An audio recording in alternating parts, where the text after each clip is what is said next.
Nick so icy, wrist so icy. I'm riding dirty, no idea license. Still iced out, young nigga so icy. BBS diamonds in the heart like lightning. Still so icy, you know how I'm rocking. Got this from Johnny and them from Waspy. Water on water, no faucet. Light is a diamond, they jump like hydraulics. So icy, so icy, so icy, so icy, so icy, so icy. So icy, still so icy, you know how I'm rocking. Got this from Johnny and them from Waspy. Water on water, no faucet. Light is a diamond, they jump like hydraulics. Yeah. Bitch, you know it's 10-17 like the clock broke. Whole lot of cheese in a box like a nacho. Whole lot of ice on the watch, got the clock. Whole lot of trap nigga pockets real deep like a foxhole. Baby got the camera. What it do? What it do? Yeah, y'all already know what it is. You tuned in to another episode of Everything Boxing. There you go, talking that boxing again. What's happening with it? We're going to have a great show today. If they let the show go on, you know, and they don't cut me off, we gonna try to do this again. But today, we doing Kell Brook versus The Truth. That nigga with the shag, Errol Spence. But let's get down to the bottom of this. Let's all watch this fight together. And when y'all come in, y'all smash on my like button. Y'all hit the like button. Let me know y'all in the building.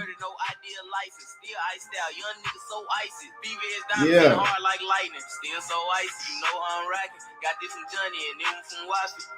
Water on water, no faucet. Light is a diamond, they jump like hydraulics. Sheena, the queen, is in the building. The first in the building today. What's happening with it? Jay Chestnut, Mike Ryan, what's happening with it? And smash my like button, like Sheena say. Smash the like button. Ain't got a trap and worry about it and diamond like I ain't get a blessing, got rich off a right. That money will get me excited. Knew I was church since a kid like a psych. Pass me the wood, it's the bitch, I'ma light it. If it's glass, we ain't doing no fight. Made a hoe out of taste, little pretty little pipes. Look like the diamonds in this bitch bite. We change the climate with all of this ice. I'm with the ice cream man outside. That's us, we pull up, deliver the ice. It's so icy, it's so icy. I'm riding dirty, no idea. Yeah, that's why we finna watch it, Bun. That's why we finna watch the fight. You know what I'm saying? I'll probably wait like 10 minutes, and we gonna get straight into it. If they get in the building late, they just get in the building late. Yeah, Jay Chestnut, that's one of my favorite all-time fights too. You know what I'm saying? When he was walking down that aisle and they were throwing them brownies and shit at him, he just had that smile on his face because he knew he was finna fuck some shit up. You know what I'm saying? He knew he was finna go in there and fuck shit up.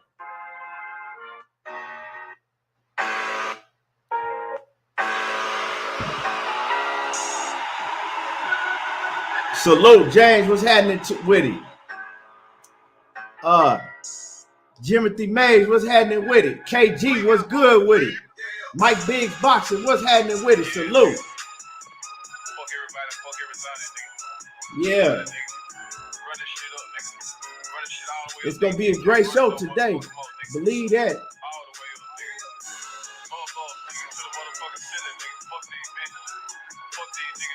And if anybody want to get on the panel and score the fight, let me know. If you want to get on the panel and score the fight, let me know.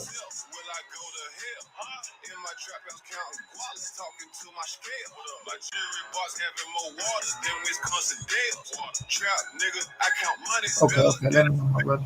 Money Brown, what's happening with it? My brother Key, what's going down, bro? Chilling. And I told that Money Brown TV, I got Benavidez over everybody. You gonna learn. What's happening with it? Adonis K3, salute. Macadocious Mac of the South, what's happening with it? Yeah, man, I'm excited to watch this fight, though. Hopefully they don't cut your boy off. Yes, sir, with that hate name. Yeah, you good, Jay Chestnut? I dropped the link right here in the chat. That's my brother Chelsea.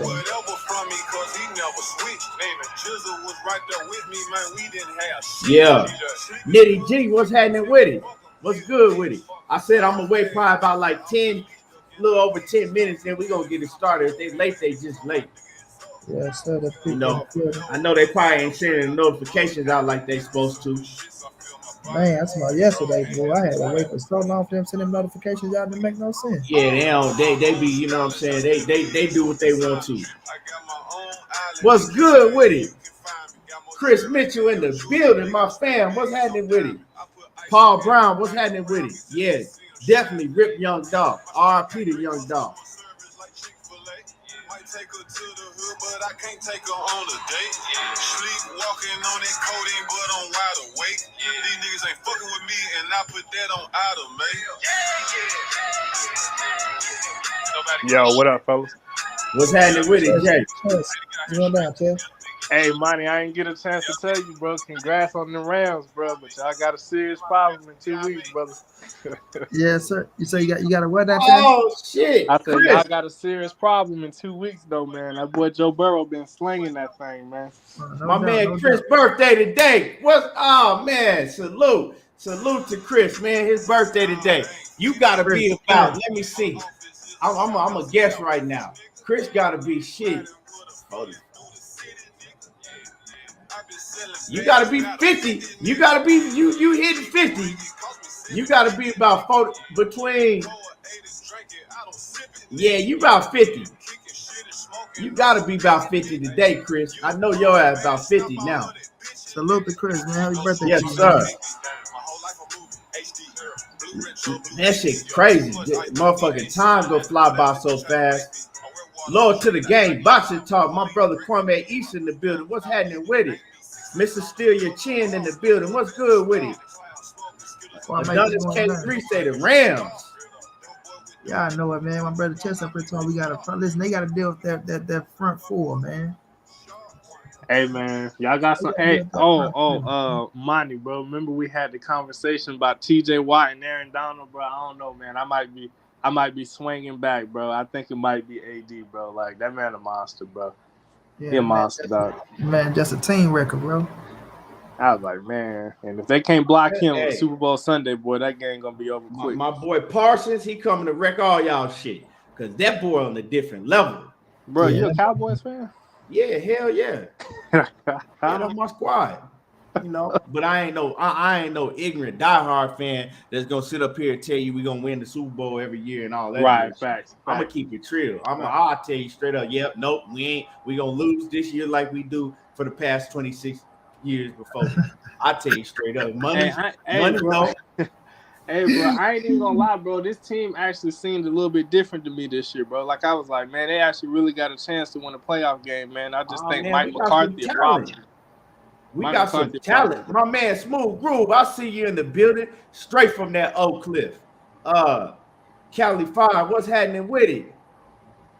Let me see. Mac of the South. Yeah, man.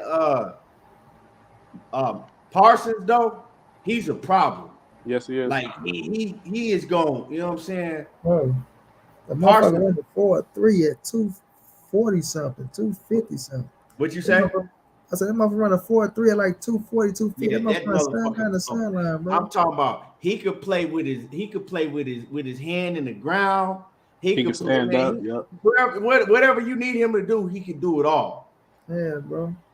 We ain't seen a player this special like this in a long time. Like he on a different level to me. And man, yeah. Yeah, they talk about like when they see him, they see a lot of like Lawrence Taylor. Yeah, that's right. Yeah, I can see that. Like Michael Parsons, I told you keep one shot draft and y'all got one. Yeah. I told you about that boy. That's a steal, boy. Michael Parsons, he ain't played the whole fucking year and still went. And 11th, I think. I think Dallas got him at 11th or 13th, something like that. Man, that boy no joke, man. Sideline to sideline with anybody, bro. Let's pray they don't cut the stream off this time. I'm gonna turn the sound all the way down, and I'm trying to wait for more people to get in here because motherfuckers gonna aggravate me when they come in and be like, see, motherfucker, you missed the whole fight. What you talking about? You gotta at least give it to the 20-minute mark, bro. You gotta let people. Yeah. We'll chop it up for what I'm saying. We'll chop it up about to the 20 minutes. I wanted to ask y'all, man, what y'all think about Katie Taylor versus Amanda Serrano? Though? Man, I can't wait for that fight, man. I can't wait for that fight. Like that shit finna be fire. And I feel can't like we've wait been waiting on it for years too. Yeah, Eddie Hearn didn't want to pay Amanda Serrano last time. She said, "Nah, you ain't finna lowball me like that." Oh Eddie yeah, tried to yeah. lowball. What's up with what's that fight? And I can't wait. Whenever I don't know what's going on with this Clarissa Shields and Savannah Marshall. It like the talks kind of died down. Now we got Clarissa Shields. She finna fight this weekend. She Yeah, fighting, you know what I'm saying, on pay-per-view too. They she Savannah fighting on supposed to be on fight that card. pay-per-view. Savannah was supposed to be on that card, bro, but Yeah, she fell out. she fight in March. Yeah, she's Savannah supposed to be fight on that mid-March now. So I don't know what's going on with that. It's looking like they ain't really trying to promote that fight like they were supposed to. card. Oh man, You know what I'm saying? I still want to see that there.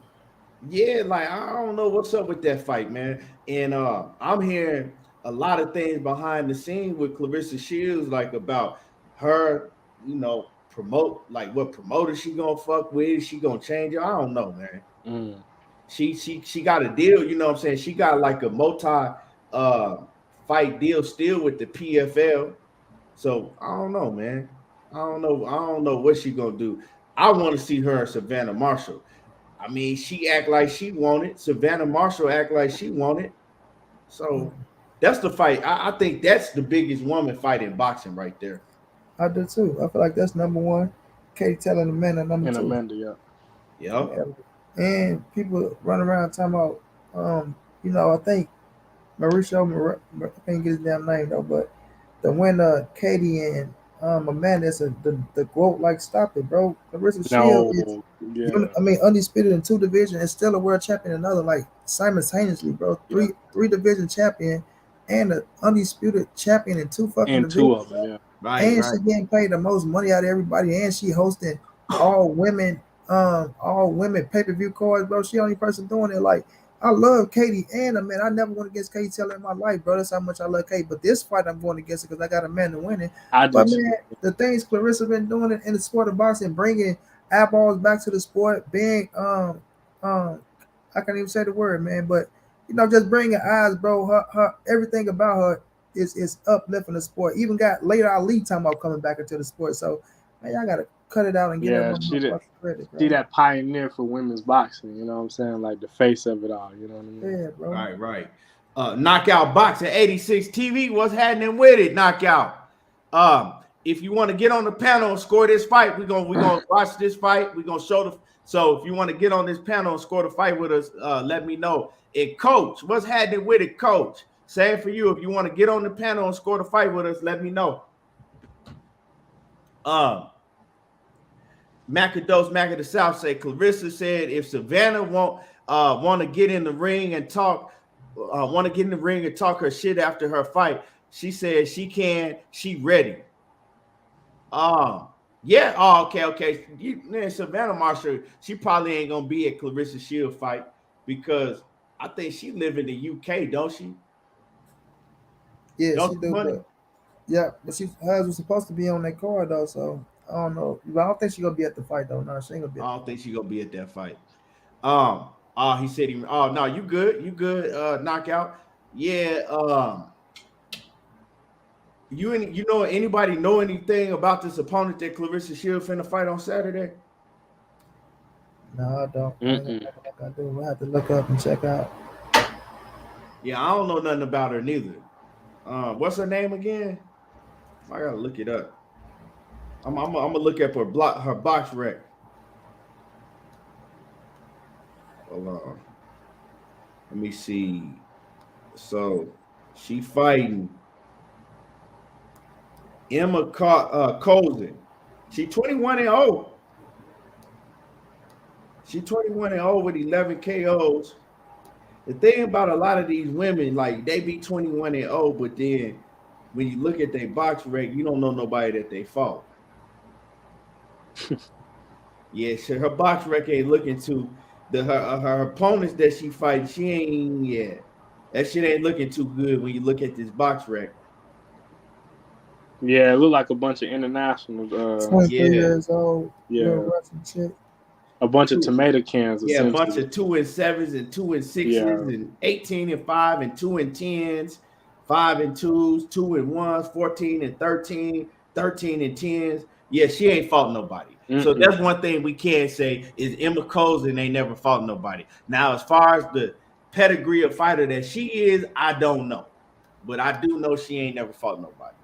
That shit look pitiful, but you know. Oh, she's from Slovenia. That's why. Okay, probably ain't got them women boxing. Yeah. Probably pulling people out the grocery store to try to fight. You feel me? Nah, Sheena, that ain't Dwayne Freeman up here.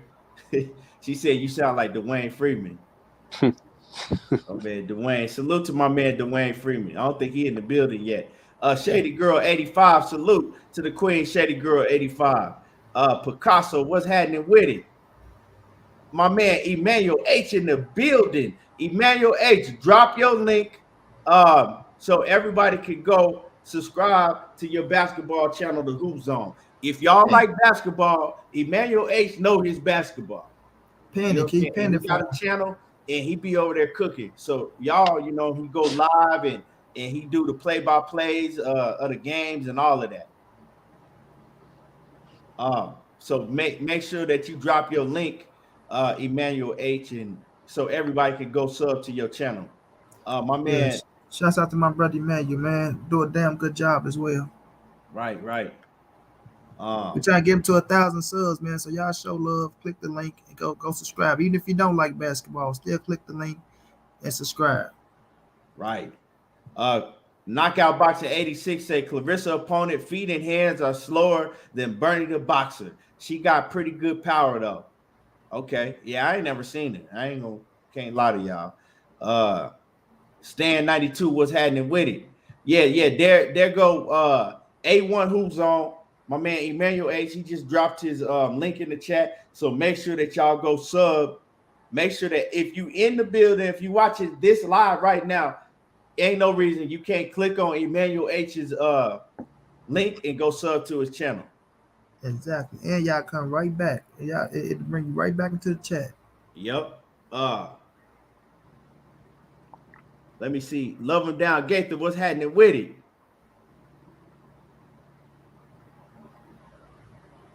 Yes, sir. Is Mark Stearns in the building? Is he in the building? I ain't seen him. But here you go. Mark Stearns, drop your link in the chat so everybody can go sub to your new channel. It's called Flawless Mentality and BE, hosted by Dr. Mark Stearns. And you could tell just by the name of his channel, he gonna give you knowledge that is, you know what I'm saying, knowledge that you can't even purchase. So make sure that y'all go sub to Dr. Mark Stearns' channel also. Get some, you know what I'm saying, some meat on your brains. Yeah. Mox G with a salute. Before we get started, I want to ask y'all one more question before we get started with the stream. And I done heard a few people say this. If Keith Thurman don't knock out Mario Barrios after Tank Davis just did, do y'all think that look bad on Keith in his return or what? Which I think. I do. Man, I can't speak for everybody, but I do, because the reason I say that Keith Thurman has to get the knockout is because, first of all, you fought, and it ain't just Tank Davis. We see Mario Barrios fight. He lost to a guy that has 7 fights. Yeah, and he got the shit beat out of him. Yeah, bad, worse than even what he did with Tank Davis, right? So then you come back, you have a fight against the white boy Cowboy, you win that fight, and then you fight Tank, a fighter that was moving up from 130, 135 all the way to 140, right? And you look good, you look cool against him. You know what I'm saying? You holding your own, you were winning a lot of rounds. But then he comes back and he knocks you out, right? He stops you. So Keith Thurman is he's a world-class welterweight, a world-class welterweight. So we already seen this dude get knocked out by a 130-pounder.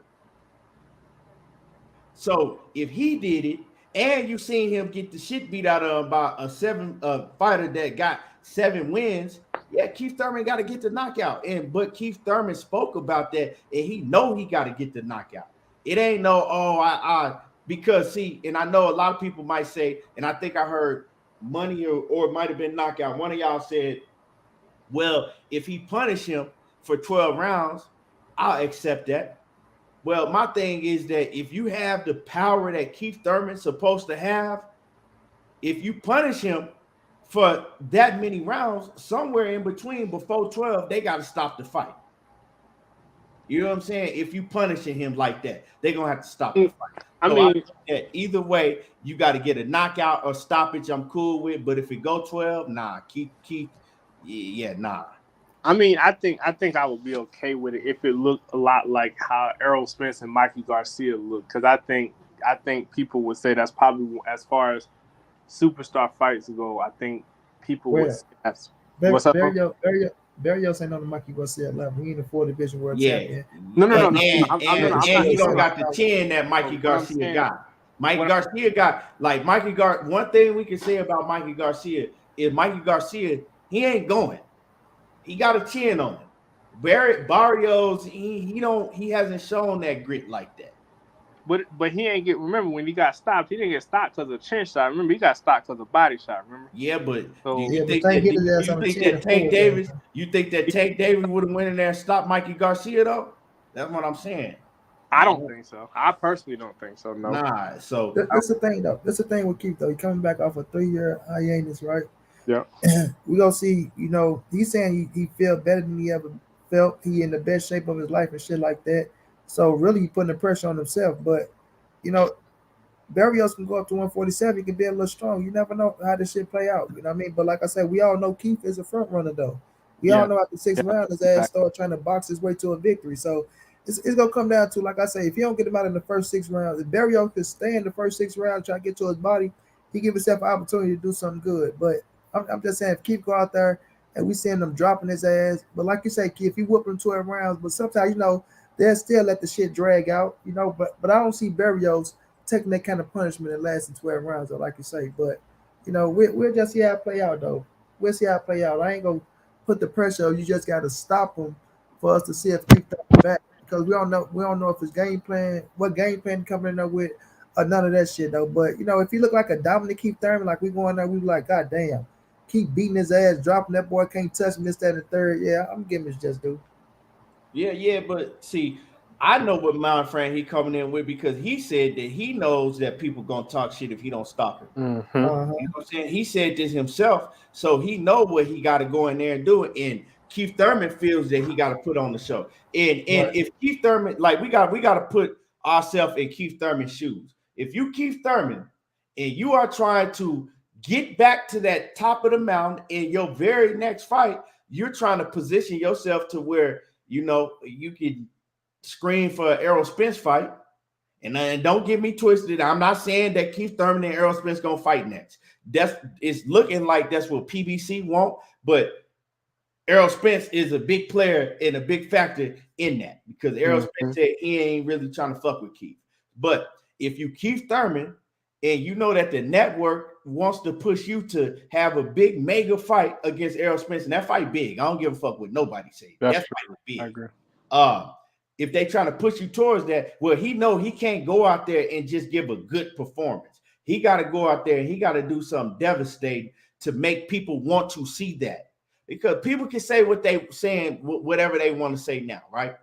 If they don't get, if we get to the point to where we see that we're not going to get a Terrence Crawford versus Errol Spence fight next, people going to want to see Keith Thurman and Errol Spence if Keith Thurman go out there and look spectacular. You know what I'm saying? Boxing fans, they attention span is real short. So all that shit that they were saying yesterday, they ain't gonna be saying that tomorrow, most people. So, you know, and that's up to Keith Thurman. That's up to Keith Thurman to change the perception of people. You know, that's all I'm saying, man.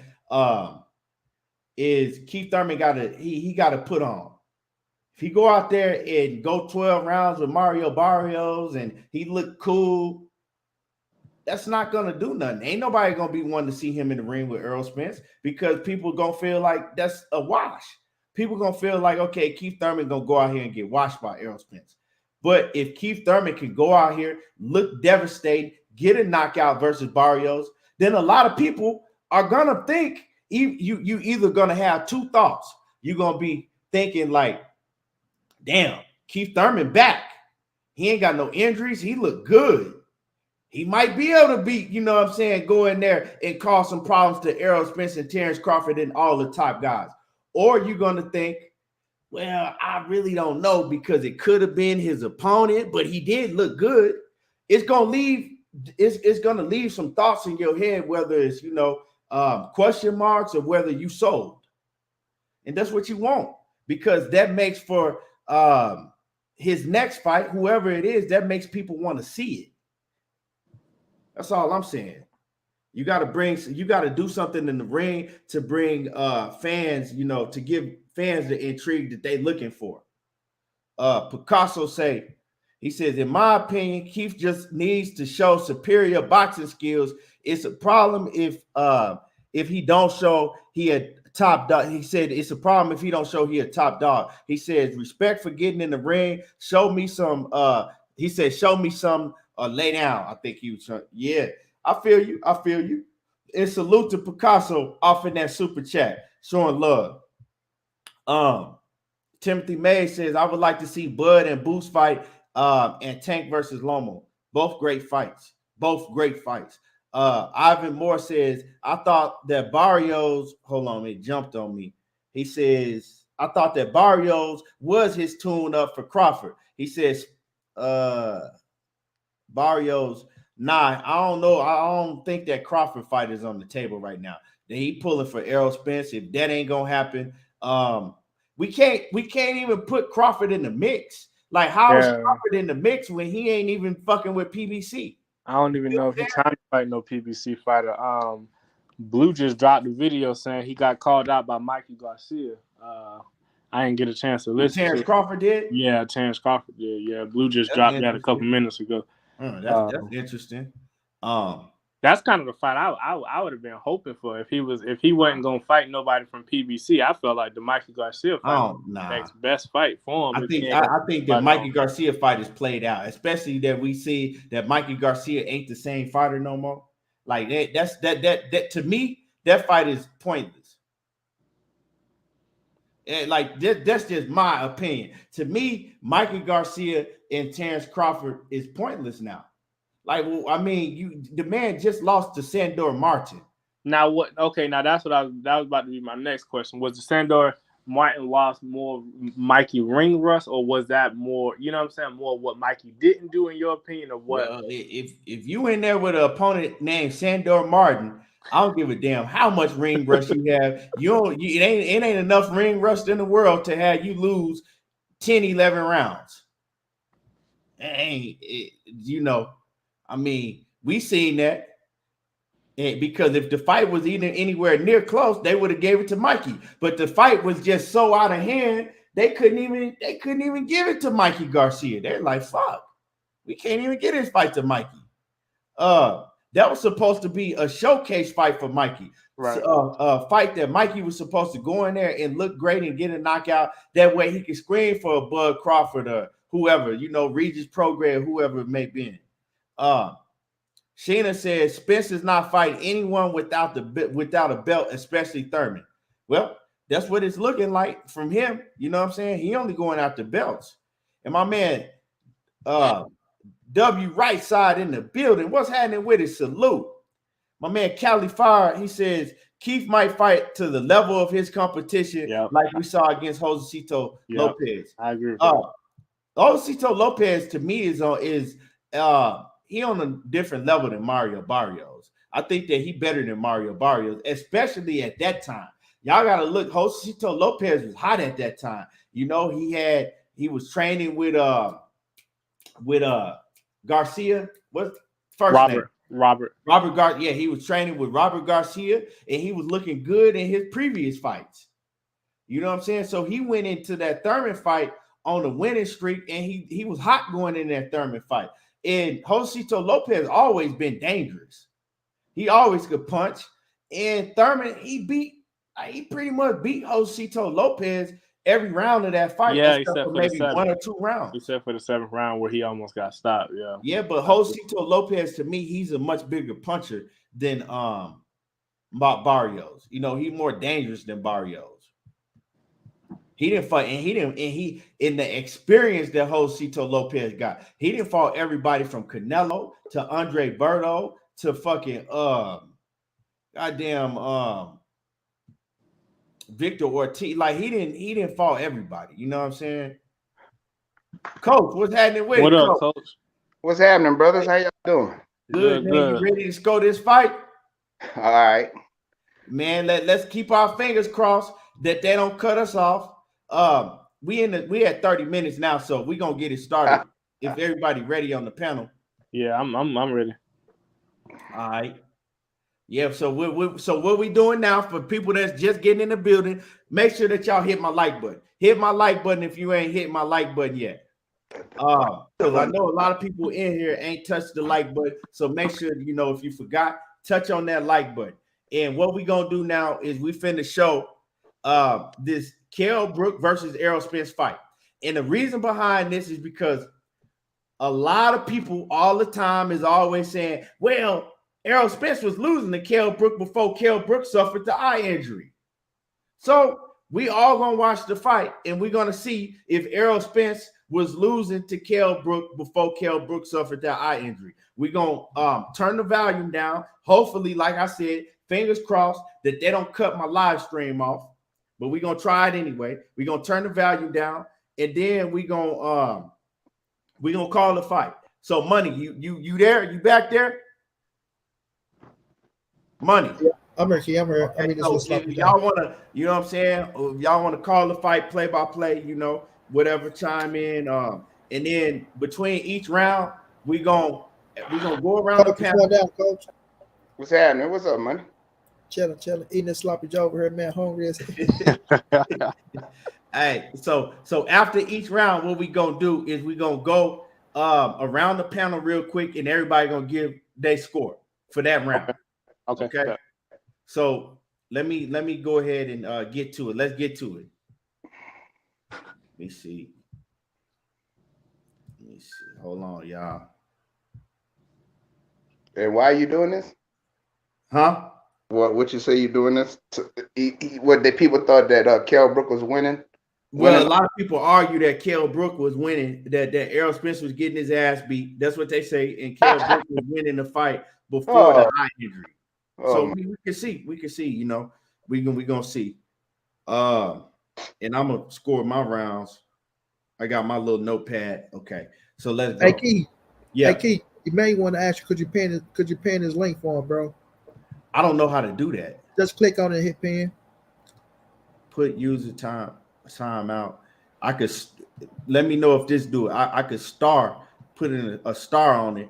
Do I got to do it on Facebook? Do I got to go to YouTube and do it? Huh? No, you can just. I think you probably do got to do it off of YouTube. Yeah. Let me try. Let me see. Let me see, Emmanuel H. I might have to go to my YouTube and do it on my phone. Yeah, on your phone, just go type in your name and then click on it and then hit the pin button. Hold on. Let me see. Pin message. Okay, that's how you do it. I always wondered. Yeah, there we go. So the message is right there. So y'all ain't got no excuse but to sub to Emmanuel H Basketball Channel now. It's right there in your face. So let's go ahead and get it popping. Let's get this popping now. Let me see. I gotta share this screen. Hold on. Share screen. Cut the volume off. Yeah, I'm gonna cut the volume all the way down. Let me see.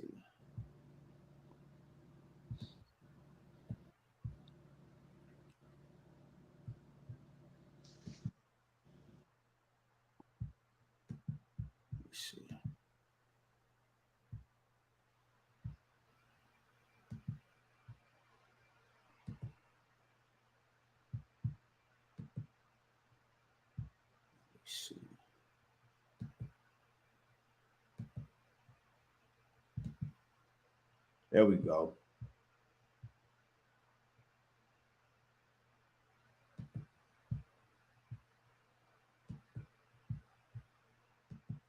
All right, here we go, y'all.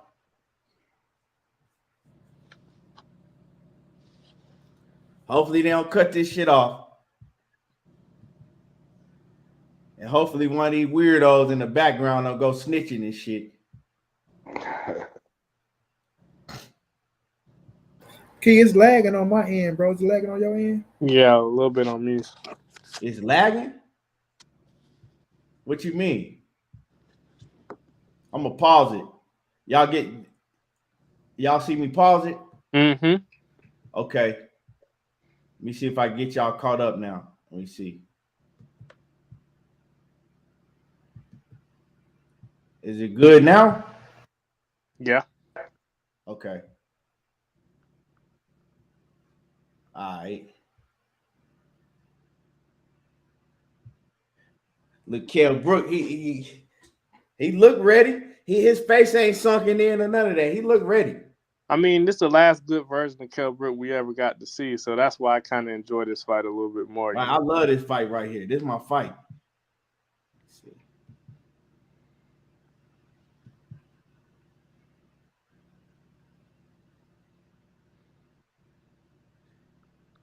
Is anybody buffering or anything? Nah, I'm good. Yeah, I'm good. Yeah, it's good on my end too.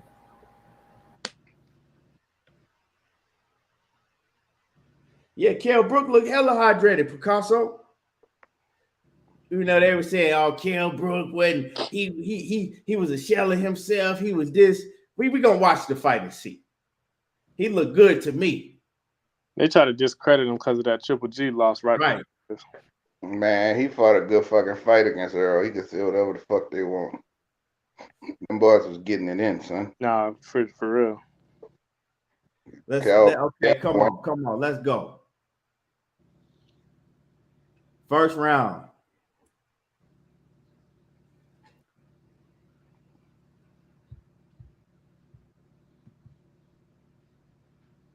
Jab by Kell Brook. Ain't neither one of them landed nothing yet.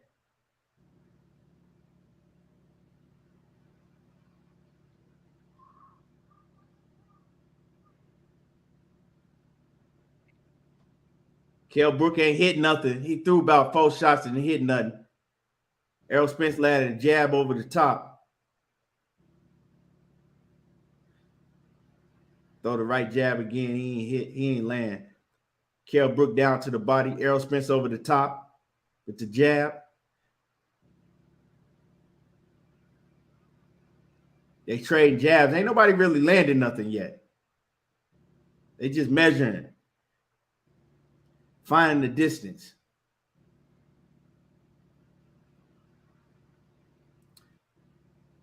Errol Pawn out there with that jab. Kell Brook threw a 1-2 and missed. Kell Brook threw 2 hooks and missed. Went down to the body, missed. Then Kell Brook landed a straight coming in on EJ. It glanced him.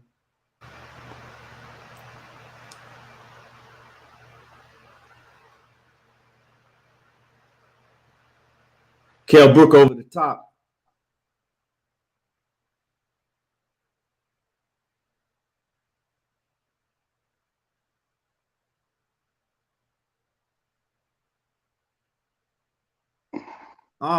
Hard body shot by EJ. EJ caught him coming in too.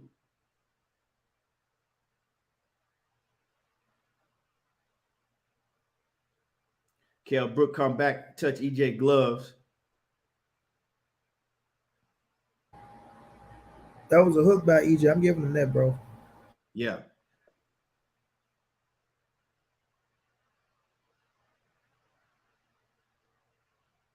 Kell Brook threw 1-2, but he missed. EJ caught him in the body, close range. I got Earl winning this round so far. Kell Brook almost caught him, but he missed over the top.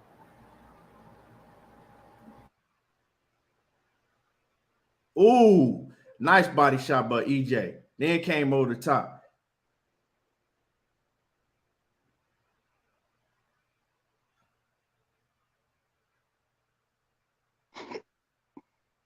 Okay, let's pause it right there. Pause it right there.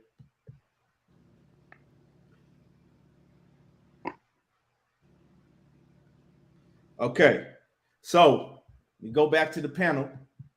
That was a close round. You know what I'm saying? That was a real close round right there. I gave it to Errol Spence because he landed the cleaner shots. You know, the body shots, neither one of them landed like no real significant shots, but Errol Spence landed a few body shots that was clean. So he landed the cleaner work to me. It was a close round. I don't have no problem. It's a round that could have went either way, but I just gave it to Errol Spence that round because I thought he landed the cleaner work. Kell Brook was more active at a point, but he wasn't, you know what I'm saying? He was hitting the air. He wasn't hitting anything. What y'all got?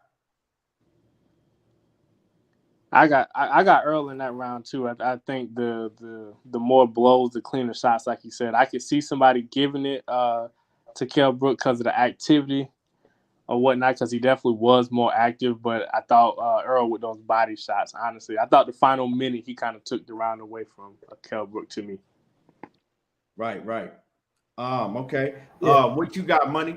Yeah, I always gave Earl the first round. I felt like he, like you say, it was close for us when they started out, but I thought Earl did land the cleaner shots. I thought he was being more physical. You know, they was really filling each other out, but shit, they really was going at it. So to me, EJ got the first round, man, with the body work. I like it, that hook he threw. You know, he was both of them trying to establish their jab. Kell was coming over his shit though, but overall first round for Errol Spence. Okay, and Coach, what you got? I got EJ on that one. He was a busier fighter. He landed the cleaner punches though. Okay, so pretty much everybody say that Errol Spence got round one. Okay, now we're gonna go into round two. Let's skip over the okay, we start round two, y'all. Y'all ready? Let me know. All right. Here we go. Round two.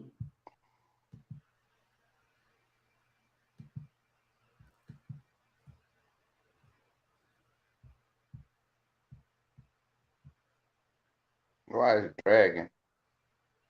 Huh? It's dragging. It's lagging with me too. For real? Mm-hmm. Let me see. Let me go back there. Let me see. Tell me if y'all good. Y'all see? Y'all good now? Y'all gotta let me. Huh? I'm still lagging, Key. What is it doing? It ain't playing yet. Nah, because I paused it. Oh, okay. Is they in the middle of the ring about to come together? Yeah. Okay. Now I'm starting it now. Bam. You good? Okay. Errol come out with a body shot and you miss. We good. Huh? Yeah. Yep. Kell Brook try to come over the top. Kell Brook, 2 straights.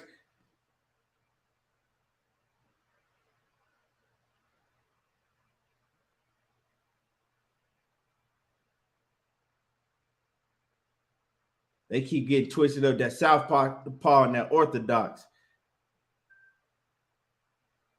Their feet getting tangled up. Kell Brook on the front foot. He coming for he caught Errol with a straight. Then Errol called him with the jab. Kell Brook came over Errol Spence's jab and landed.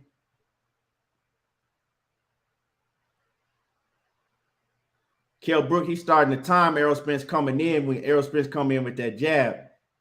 But Errol Spence's defense is locked in tight.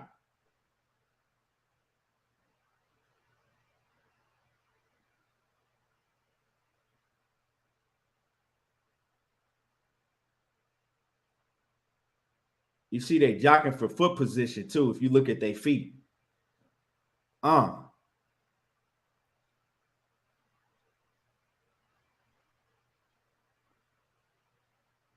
Ooh. Body shot. Yeah, Kell Brook landed to, clean to the head, then went down to the body.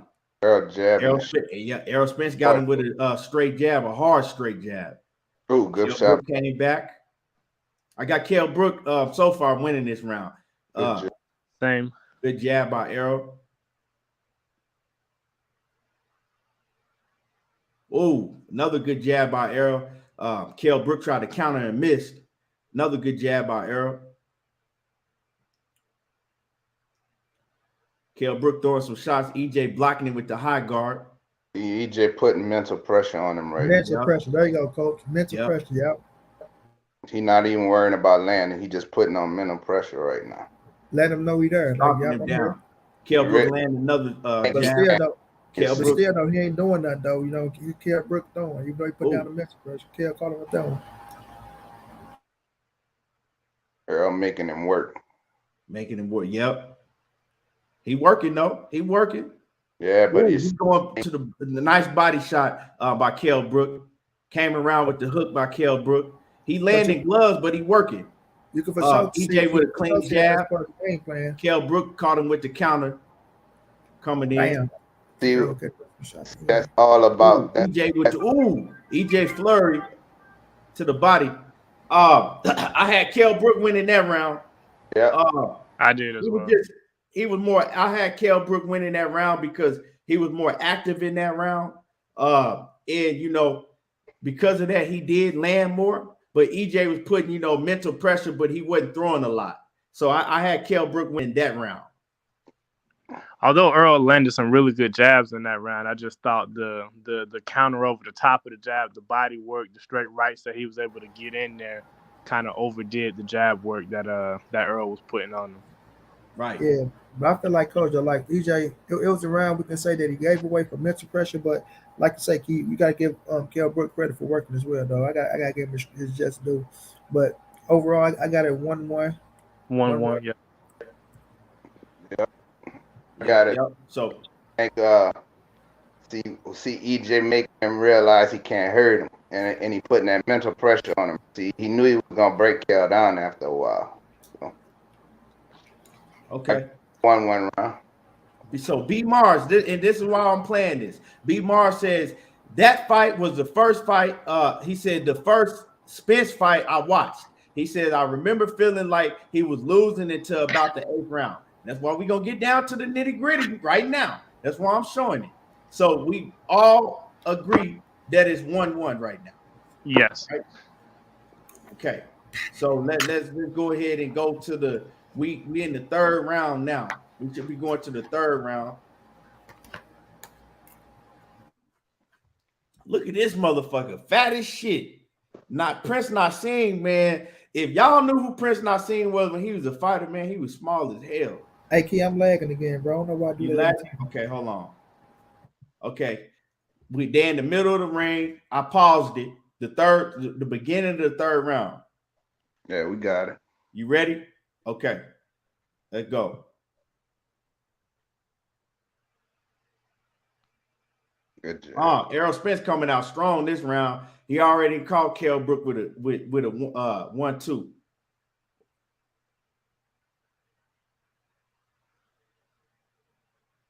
Ooh, Errol Spence with a clean counter hook.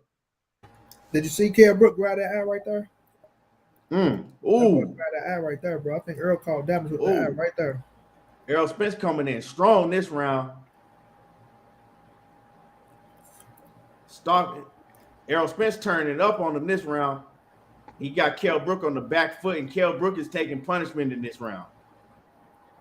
Did any of y'all pay attention to Kell grabbing the eye? As soon as that wasn't when he broke the orbital bone. Though. Nah, I mean, it irritated. Errol Spence hit him with some shots. And I'm talking about that jab Errol catching him with is nasty. You could tell he had more oomph on this jab back then. See, the thing and the body shots. The thing is that motor don't stop, boy. Yeah. That motherfucker got an engine, buddy.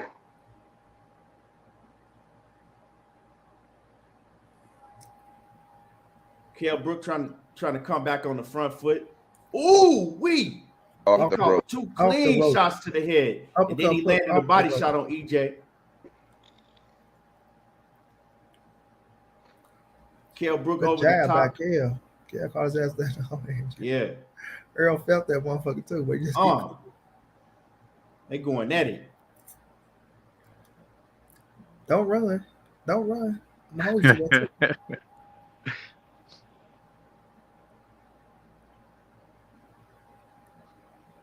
Kell Brook trying to cut off the ring. Oh, Kell with a nice He shot. caught Errol Spence with Yeah. a clean hook. Oh, good little straight by EJ coming back. Good body shot, Kell. Kell Brook down to the body.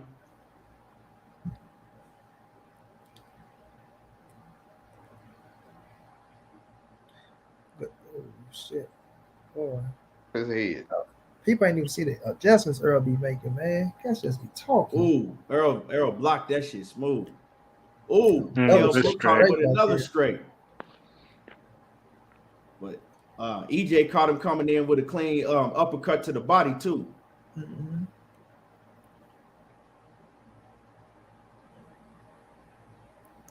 You can see Kell kind of struggle to fight in that mid range, like getting from short to long range. You can see kind of struggle to fight in that range. Good over the top for Kell. Oh, good. That shit was. Jeez, man. I thought Earl came out strong, but then So, I thought Kell kind of caught up to him a little bit, man. Jesus. Yeah, so that's a hard round to score, y'all. That's a swing round there. Earl came out dominating for probably about the first 40 minutes. I mean 40 seconds. About the first 40 seconds, he came out dominating. Earl came out dominating, and then Kell Brook, he came back and he took it over. So I thought he overcame the tide. I get that one, me personally, to Kell. That's just me though. Yeah, I'm gonna have to get that. I'll get that round to Kell Brook because he came back and he stole the round, and he the champion, and it's in his hometown, right? Because we got to remember that it is in Kell Brook's backyard. So I don't have no problem if you score that round for Kell Brook, but it's a close round because, like I said, for a minute, EJ was dominating for the first like 40 seconds. I think I get that round to Earl because I feel like Earl, even though Kell did come back, I think Earl landed the better shots. I think Earl, like Coach said, I think he dominated for more than 40 seconds. I think in the mid points he was taking over as well. I just think Kell finished. He finished strong in the last 40 seconds. So to me, I felt like EJ still stole that round, but Kell did some great work. So I got it 2-1 EJ. I'm gonna get that round draw myself. I'm gonna score that round to draw. Because I mean, I know judges don't really do that a lot, but you know, like I said, I think that EJ did the clean, he did the more cleaner work in the beginning, but then Kell Brook, he came back and you know he pretty much won the rest of the round. So I'm gonna get that round a draw. And like I said, Kell Brook was the champion. So you got to get a champion a little leeway. So I get that round a draw. What you got, Coach? I get that round to Kell Brook. The Kell Brook, okay. I mean, being a champion, that round was too close. So y'all gotta Coach, and everybody on the panel, make sure that y'all keep your scorecards round by round. Cause I got my phone, I'm putting it in here. So at the end we could, you know. I got it 2-1 Brook. Yeah, I got it 2-1 Brook as well. I got it 2-1 EJ. Shit, I got it 1-1 in the third round. I got that a draw. So I got it tied up right now. So here we go. Let me see.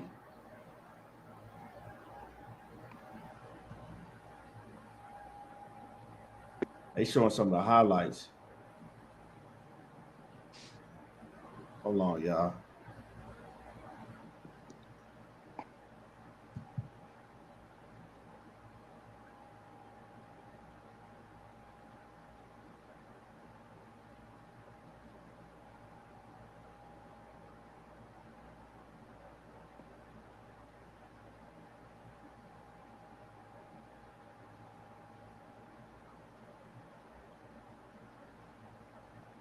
Funny, they only show Kell Brook highlights. They only show Kell Brook highlights. Right. We know why though. Oh, here they go. That's Bam! beautiful. See, That was EJ beautiful. would hit him with that shit.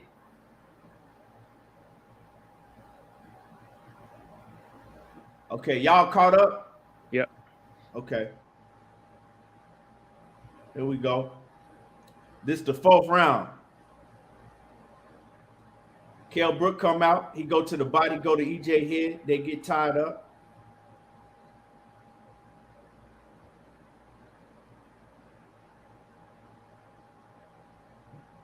Ooh, Good straight right. nice straight right by Kell Brook. Then he doubled up on it. Then he went to the body.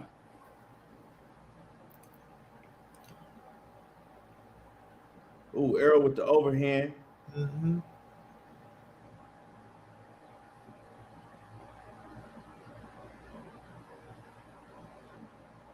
Ooh, Uppercut. ooh, Errol caught him. Ooh, Oh, good job, man.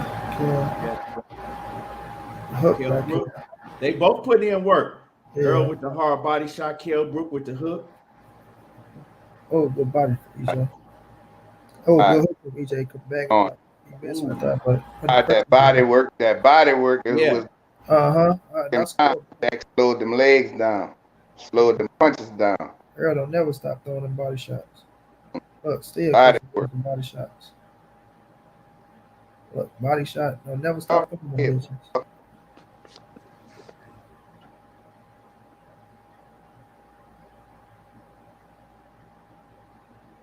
Ooh, caught him coming in. EJ counted the shit out of his ass. Where was Kell Brook going with that shot? I don't know, but EJ counted the shit out of his ass. You trying to throw that at somebody in the crowd? That body. And I want to get that referee credit too, because they shitted on that referee. That referee did a damn good job. They did. They talking about he blew the Joshua and Dillian White fight, and the Cora Frost fight with George Groves. He did a damn good job in this fight. Hey, they wrestling too, man.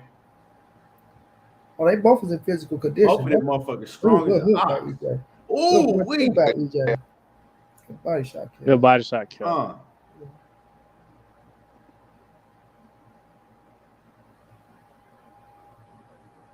Close round, man. Very close. I think the other round was closer. Nah, this round is closer. Yeah, Ooh. EJ won in this round. Ooh. Kell Brooks to the top, EJ to the body. I think, yeah. That's a Kell lot Brooks got a couple off too. Yeah, but he didn't land with that shit. Straight. That's straight right, man. EJ came with that uppercut to the body again. Ooh, good hook.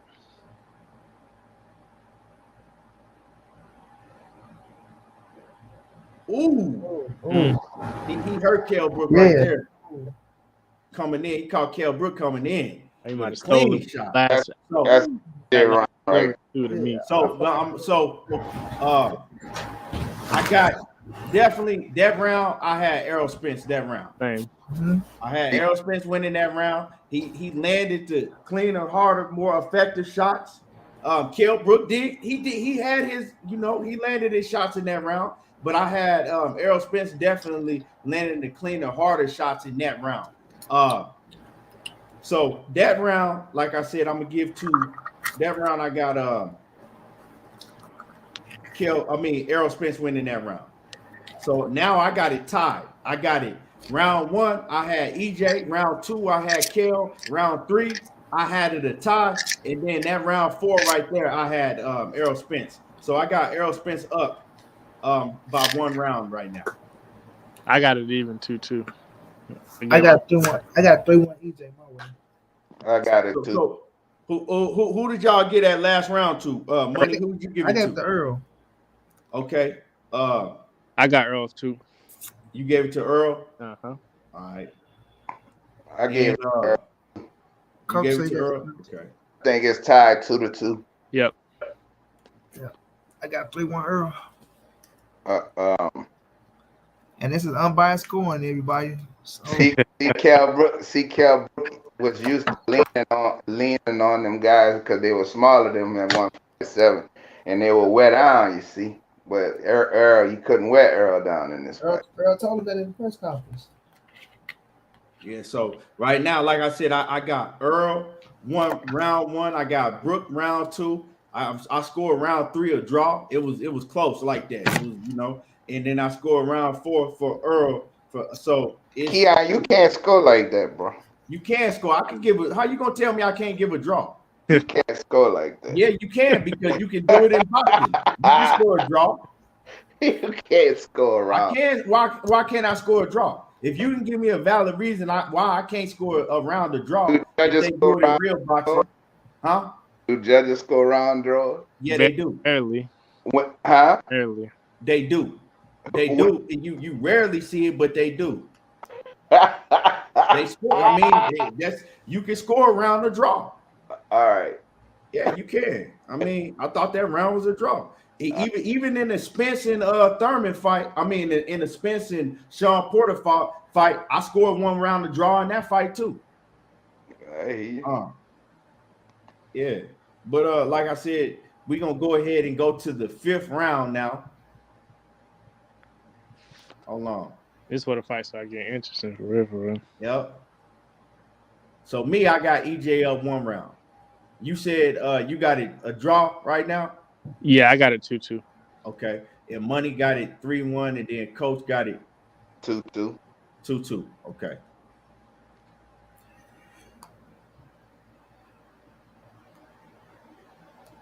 Beautiful straight right. Ooh, he caught him in the back of the head. Ooh, hard body shot by EJ. Kell Brook came back, but he ain't really landed. He wasn't landing nothing. See, Errol Spence, he catch a lot of them shots on his gloves. Sort of like David Benavidez, like I tried to tell y'all, but y'all don't listen too good. David getting his ass beat. Y'all don't listen too good. Oh, good straight back. Y'all better call that shot by Earl. Caught that boy off that motherfucker left hand. Ooh, caught him again too with a stiff hard jab. Ooh.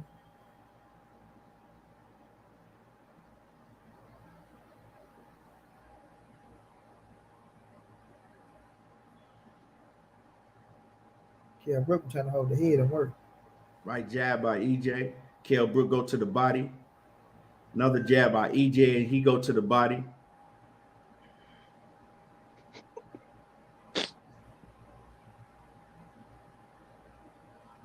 Ooh. Yeah. Oh, good job. He landed that little uppercut to the body. Oh, Kell Brook missed that motherfucker by an inch, boy. He shot that bitch. Ooh. Good body shot for himself. Oh, good uppercut by Kell Brook. Mm-hmm.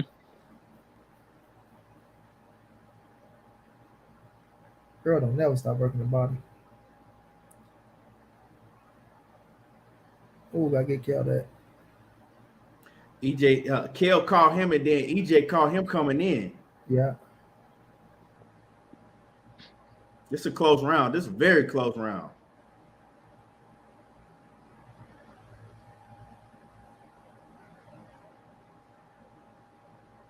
That didn't land. Ooh, nice straight to the body.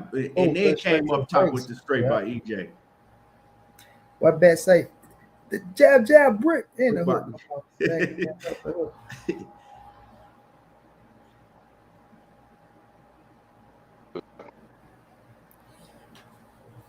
Ooh, body shot in the hook.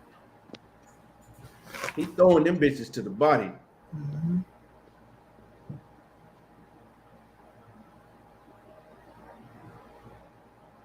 Oh, good straight back. Clean with a clean counter.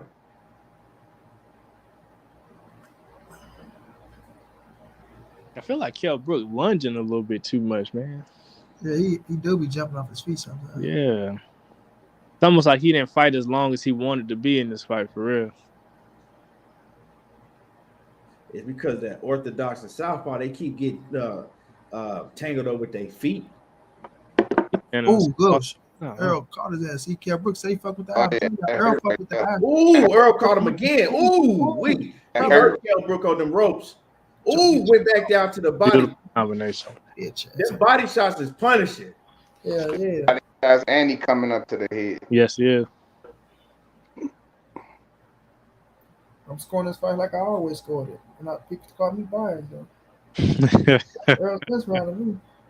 Yeah, I think he won this one for real. So I had to score that round for Earl. It was another close round, but they was going back and forth, and Earl was giving the cleaner work. His shots was landing cleaner, and he was landing the harder shots. And what really did it for me is towards the end, when Earl landed all them shots on the ropes, and he had hurt Kell Brook. So I get that round to Errol Spence. Who you got? Just go around the panel. I gave that one to Earl too. I got it 3-2 Earl. Okay. Yeah, I got EJ as well. I felt like it started off a little, it started off a little close, but Errol Spence started taking over with the body shots, pushing him back to the ropes, and then he hit Kell with that hook. It was a hook he hit with in that round. That Kell felt that bitch, and I'm telling y'all, since that third round when he touched that eye, that boy continued to touch that bitch. But I thought EJ did the better work at the end. He finished strong, and I think he controlled the pace of the fight. So I got Earl 4-1. Yeah. Okay. Unbiased scoring, everybody. Unbiased scoring. And I don't have no problem if anybody scoring some of these rounds for Kell Brook because they are close rounds. You know what I'm saying? They close rounds. But yeah, I think that Spence definitely landed the more cleaner, harder shots in that round. So I got, let me see. Yeah, so I got round 1 for EJ, 2 for Kell Brook. I got round 3 a draw, and I got 4 and 5 for Earl. So let's go. EJ.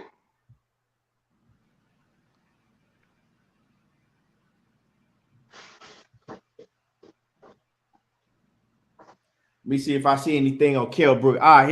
His eye is starting to swell over there. They ain't really showing it, but he got a little mouse up on his eye. Ooh, shit. That was a hard counter by Kell Brook. EJ ate that bitch like it was nothing, too. That was a hard-ass counter. That was a beautiful uppercut. I didn't even see that because the camera angle was when they was in the round.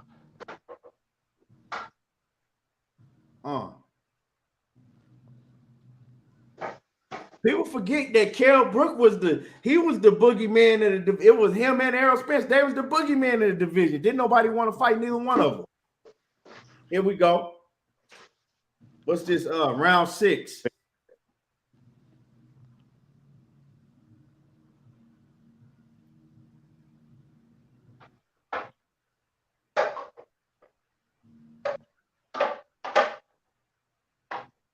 EJ stumbled. That's when the crowd started acting like he was hurt and shit. EJ gonna turn up on him now. Body shot. Get your ass back. Body shot. Get back. Bye. Ooh, yeah. EJ dominating this round. Ooh, good, nice right? straight, nice straight right by Kell Brook.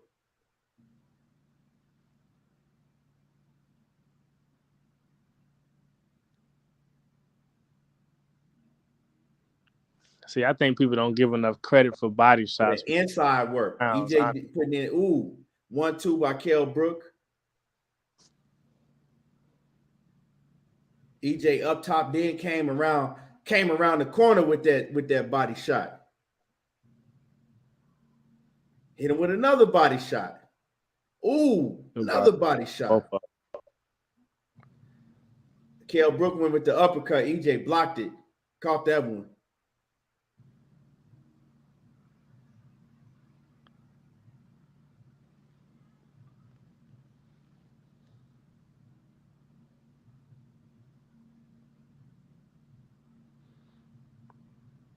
What EJ doing a lot of times, he making Kell Brook smother his punches because he coming in close on him. He making him smother his work. Yeah. Good job. Good job. That's a beautiful job, EJ. Oh, another good straight to his fucking chin. Good body shot. Uppercut. Man, I respect Kell Brook like a motherfucker, bro. Kell Brook a motherfucker, bro. He can solid fight. Motherfucker too, bro. That motherfucker solid. Body shot. That nigga Errol Spence combination, bro. Crazy. Like Floyd say, if he the same Errol Spence, then I got to ride with Errol Spence. Good straight. Kell caught him with a nice shot. Earl came right up and caught it coming in. Good Kell Brook caught him. 1-2 by EJ. That's why when Kell had caught him with that one shot, bam, Earl came right over that bitch and flew his ass. I got that lunge and shit, Chess. Yeah, that's what I'm saying. It's like I said earlier, man. He seemed like he struggled to fight in that mid range when the fight ain't exactly distance. It looked like he actually struggled to find his distance. Ooh, good jab, boy. That nasty jab. Kell trying to switch now because that eye fuck me. Another great round. That was another great round. Yeah, another great round. But I gave that bitch to you. I get that round to EJ. He landed the cleaner, more effective, harder shots. But like I said, it was a real good round. Real good round. It was another close round. Who you got? I got Earl in that round. I thought the body work. I thought the counters over the top were. Watch Earl say, they can't even get that nigga mouthpiece out. I thought he landed some good counters over the top. I gave it to him. Although I thought Kell was closing the gap a little bit in that round, because he landed some shit. That's what I'm talking about right there, Key. That's the shot I was talking about right there, Key. Yeah. When he caught Earl flew his ass. Bam. Now watch that shot fly his ass. Bam. Over the top. Take that back, ho. Yeah, I got it 4-2 for Spence right now. They're going to try to cut Spence shit out when he cracked his ass. I got a 5-1 EJ. I got it 4-2 Errol Spence. Round 7. Think just the round they talking about he fucked up his eye. Look, they had Brooks. But I don't know how they had Errol Spence. Hold on. Now I gotta pause this shit. Hold on. Carl Froch is a piece of shit. You piece of shit. Hold on. Run that back. Hold on. Y'all. But this what the Errol Spence haters was going off of. Hold on. Let me see. There we go, right there. They got. I don't know what fight he was. Although, come on, they got 5 rounds to 1 for Kell Brook. He got the fight 5 rounds to 1 for Kell Brook. That means all the rounds we thought was close, he gave them all. He gave them all to Kell Brook. This is why we rewatching it, because the Errol Spence haters, this is the scorecard they run off of. For real. You know what I'm saying? But here we go. Round number 7. Ooh, EJ over the top, caught Kell Brook clean. Yeah, Kell Brook was reaching to that body. Yeah, I think Earl could just start dominating now.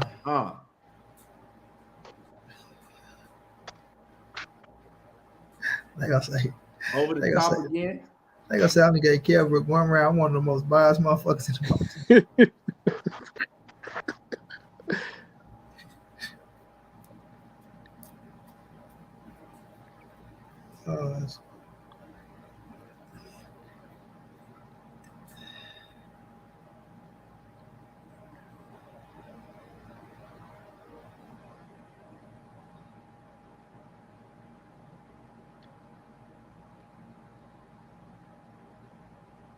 Ooh, EJ to the body, came around to the head. With the hook, right. Kell Brook missed the uppercut. Kell Brook still got EJ on the back foot. That's that line and shit, Chest. He stayed trying to line into that shit. That's what I'm saying. When coming into the fight, he was seen as the jabber, man. I just don't understand why he didn't use that jab to kind of close the distance a little bit better. You tell Kell Brooks stronger than motherfucker. Yeah, fact. Yeah, he's the most strong within the division. That's why, boy, and Devin plus a fault. Him and Devin plus a fault twice. He's gonna beat Devin ass. I don't know about that. Who? Devin Alexander? Yeah, Kell Brook and Devin. You know Kell Brook are gonna beat the dog shit out of Devin. Well, y'all know about what he's gonna beat the dog shit out of. You know about that. What you talking about, nigga? You don't want to stand on here because you know that's the Devin is strong, nigga. Devin is strong, nigga. He's gonna get his ass beat. He beat the shit out of Devin. Man, I love Devin, but come on, I gotta keep it 100. We ain't talking about this late Devin. We talking about Devin was on this shit, nigga. Devin went over. He would have beat the shit out of Devin when he was on this bitch at all, nigga. I better watch yourself, nigga. Watch your motherfucking mouth. Respect that child. Ooh, 1-2 from EJ.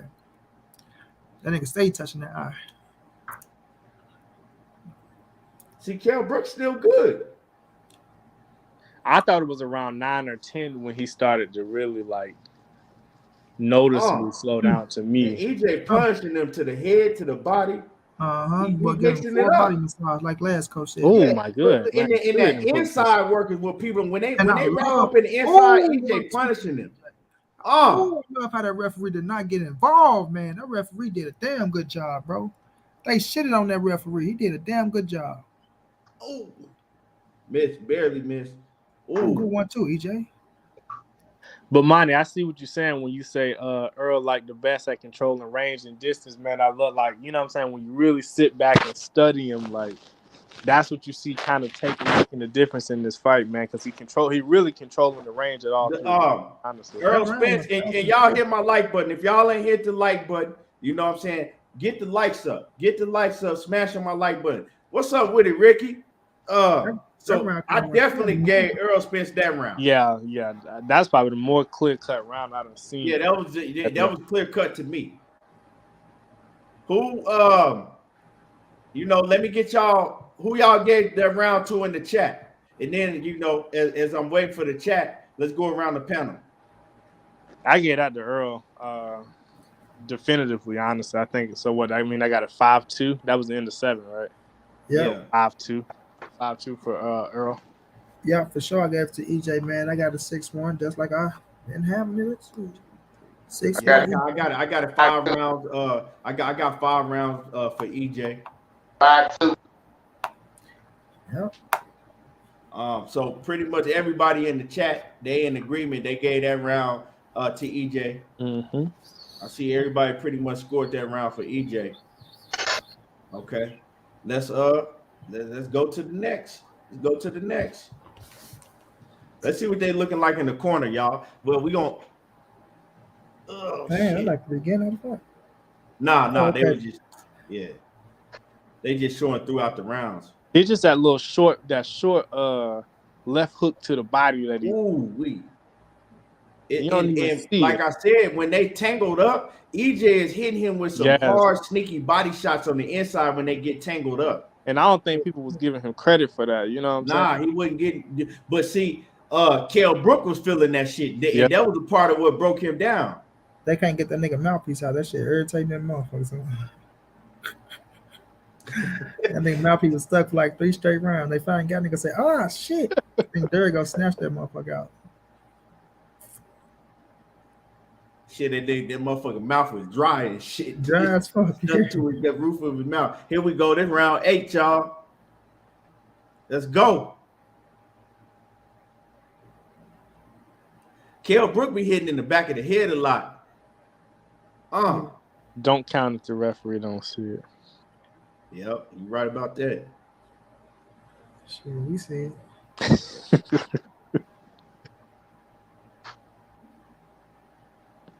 You see right there, he just looked lost. He not at jabbing range, man. But Kell Brook just looked completely lost when he not. And this is a rough fight, but it's a chess match at the same time. Yeah, but EJ worked your ass in the inside. Nice hard shot by EJ. Oh, down to the body by EJ. Earl bend them legs, bro. You know how to bend them fucking legs, bro. Ooh, wee. That's when he came in. He hit Kell Brook with a hard shot coming in. Kell like bitch. Kell Brook coming back. Kell Brook throwing them things. Slanging them bitches. Kell Brook slanging them bitches. Come on. EJ right there in front of him. He ain't going nowhere. Now it's walk you down time now.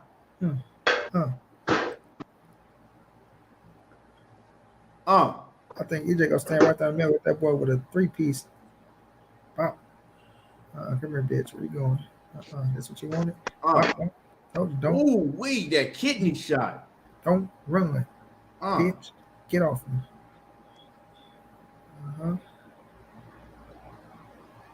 Yo. Nope. Wee. He caught Kell Brook leaning in. Yo, wife. Go.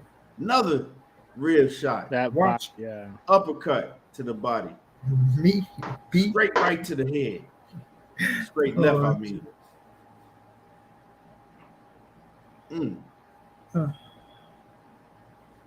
Kell Brook ain't quitting, no. That's what I'm saying. Right he there didn't too. like. Ooh, wee. He caught Kell Brook combination. with a nasty 3-punch combination. Another one. That's what I was talking about. That's when he hurt him right here. What you want to do? Now, y'all remember, ain't nothing wrong with Kell Brooks' other eye, the one that Triple G hurt. Nothing at all. Ooh, okay, cross. Ooh, we. Look at that eye. That motherfucker swell. Ooh, good body shot, EJ. He done got It's hit his with right eye enough that's hurt jabs now. and straight lefts for it to be hurting for real, for real. It's his right eye that's hurt now. It was his left with Triple G. 1-2 from EJ. Just stand in. Ooh, good straight right. My goodness. EJ feel him breaking though. You can feel him breaking. Look, Kell, bitch. Ooh, Kell trying to slug his motherfucking head. Ooh, if they would land it. He wasn't discouraged at this point. Like, you know what I'm saying? He's still coming forward, still engaging in the fight. You know what I'm saying? It ain't like he laid down. He a warrior, bro. A great, another great round. That's a really good round. Kell a warrior, bro. Yeah. But then he at home, bro, my lane, baby. You know, you got all them people. I had that round for EJ for sure. Yeah. Hell yeah. EJ was punishing Kell Brook that round, but Kell Brook was still coming. He tried to come you know and steal it. He wasn't laying down like no bitch. I gave that to Brook. You gave that round ain't to no Kell way, Brook? Coach. Ain't no way, Coach. Yeah, I'm tripping. Coach, ain't no way. He beat his ass. I don't know how you gave that round to Brook, but if you gave it to Brook, you gave it to Brook. I gave that round to EJ. Brook was Coach Coach having sympathy right now. That boy getting his ass beat so bad. Coach trying to get him around. Brook landed more punches than him that time. No, he did not. I don't know what you were watching, Coach. That boy got the grab in his eye. That boy got the grab in his ass, his leg, and his foot. He beating the shit out of that boy. They added a lot of shots on her. Here we go. We in round what? Round Nine. what? We should be going to 9 right now. I got a 6-2 for Earl. He's still good. He ain't rubbing his eye. He's still good. We in round 9. You know what I'm saying? So we're gonna get all of the narratives that they had out. We're gonna throw that shit all out the window today. Kell Brook came out strong in this round. Yeah, he came out. He go fade though. See, this is 9 round, and Kell Brook is still coming strong. Come on. Yeah. Bam. Oh, ooh, EJ going down Good to the body. EJ finna put his ass. That's what EJ, he made up his mind. I'm gonna just walk this dude down now because I know I gotta knock him out because I'm in his hometown. Now EJ putting in the middle of the ring. I gotta walk pain on his ass right now. EJ putting some pain. Straight left. Is who got more grit right now? That's what it's gonna come down to. That motherfucker. They both got skills. When that motherfucker is in top 8, when Earl is in Kell. Hey, right here. Kell, you cannot lose this fight, Kell. Do you hear me? Kell, you can't stop coaching. You can't lose this fight. All right, Kell, come on. You can't lose this fight. Look, that jab got Kell. I fucked got up it, yeah, now. got it swole. Yeah. Kell, you gotta keep fighting, Kell. Kell, keep fighting. Keep fighting, Kell. Don't lose. Kell ass beat. Let's go.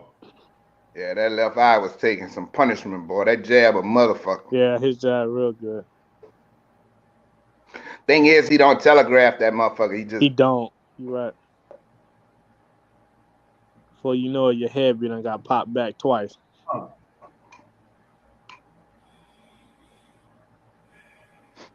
And see, Earl got that killer instinct. Once he saw that eye fucked up, that's it. I'm pressing your ass. That's it. Oh, good shot.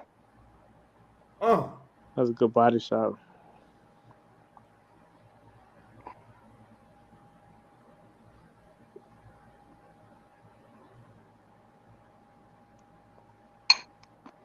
Look, Errol stalking him, cutting off the ring.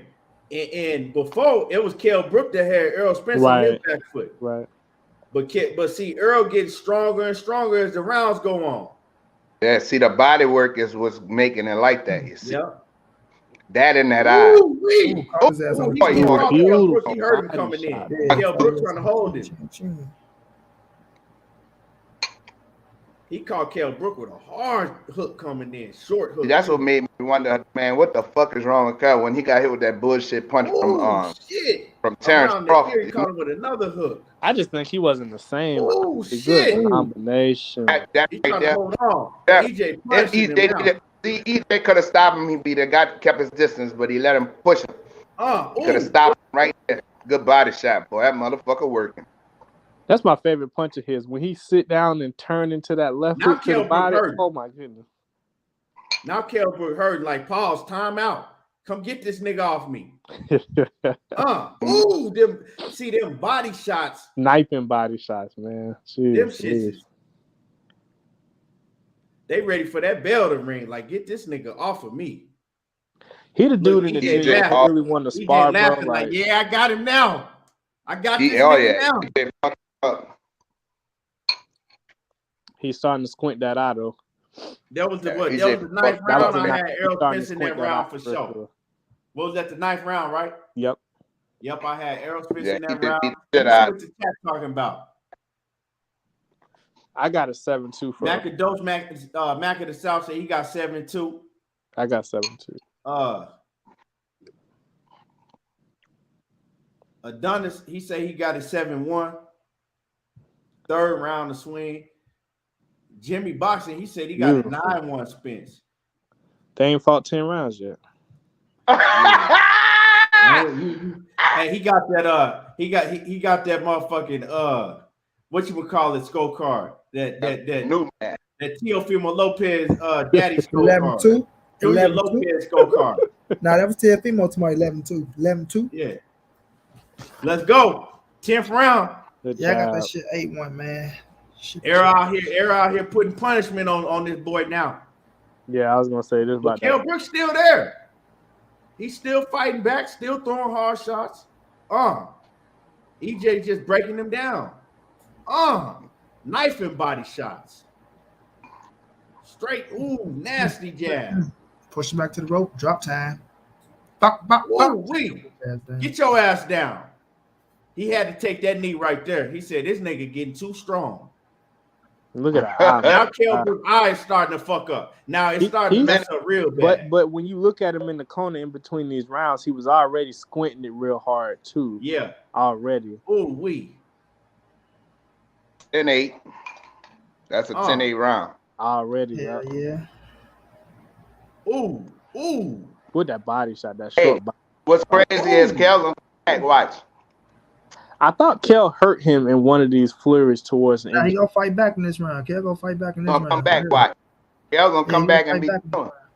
I think Earl got a little tired trying to knock his ass out. They had to catch that second win again.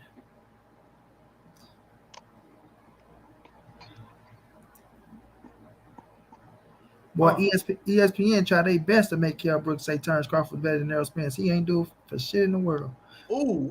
I think if Terrence would have fought him closer to this time, you know what I'm saying? Like, I think that was Kell's first fight at 147 in what, 4 years, 5 years? Bam. When he fought Crawford. He caught him with EJ caught him with a nasty body shot that hurt. EJ punishing his Kell Brooks. Punishing in Kell Brooks. It's hard because it almost feels like Kell don't know how to fight on the inside. Yeah, he gonna fight back in this round. He caught EJ with an uppercut. See, that's where I thought he hurt him right there. He caught him with an uppercut. He ain't hurt, but he stopped everything he was doing. He caught EJ with a nasty hook coming around that corner. Hey, Earl ass I thought he had caught him with a body shot. Hey, Earl ass from Orthodox. He made his ass switch right back south. So when people say Errol Spence ain't never been hurt in a fight, that's why I think he got hurt. Well, I don't think he was hurt in this fight. I thought he got hit with a nice shot. He wasn't hurt. No, he got fucking hurt. Emmanuel Larte hurt, bro. He stopped everything he did. I thought he got hurt. Yeah, he wasn't hurt. It was just that you working, man. You winded a little bit. I mean, the shots ain't no it ain't no pity pat shots. You feeling them motherfucker, but it wasn't nothing that hurt him. Emmanuel Larte hurt him. Yeah, Emmanuel Larte caught him with a nice one. He came out the next round, had to take a little round off. He did the stanky leg, boy. Yeah, he caught him with one. EJ tried to turn his ass up. EJ, bitch. That was a hell of a round right there. EJ won that round. Kell Brooks, he tried to come back though. Man, that's 10-8. He tried to come back in that round. 10-8 round. That's a 10-8 round for sure. Better be happy and make it 10-6. So Errol Spence won that round. Clearly. I mean, come on. Dropped him. Barely. Beat him up. Legally blind around his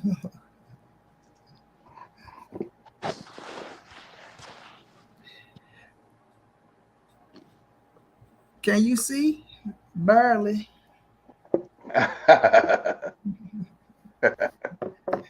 I'm legally blind. Mac of the South said he got an 8-2. Dundada got a 6-4 for Spence. My shit 9-1. What was the other two rounds he gave? He gave Kell. I gave Brook 2 rounds. No. That's it. Here we go, y'all. Round 11. Oh hell, they done cut it off, Key. They cut it off? Yeah.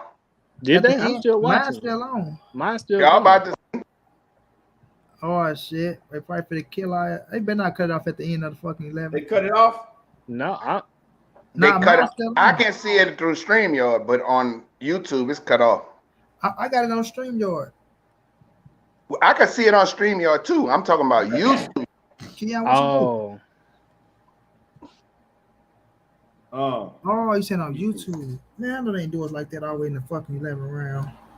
It don't matter. Earl gonna stop him in 11. So I'm just saying though. I'm just saying we get this far, then they want to fuck with a nigga.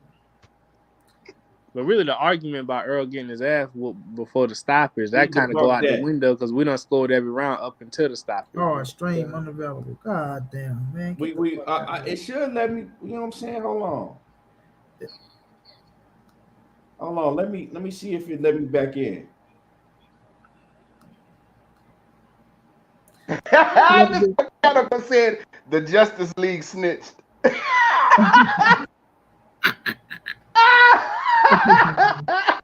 Damn, man. Oh, that's some funny shit. That's crazy to me though, bro. That is crazy. They gonna let a motherfucker get all the way to the 11 round. Hey, the Justice League snitch. Oh man. See, that's that version of Kell Brook you miss seeing, man. That's the Kell Brook I wish Terrence Crawford would have fought. You know what I'm saying? Because Earl, no doubt, beat him at his pretty much his best, low key.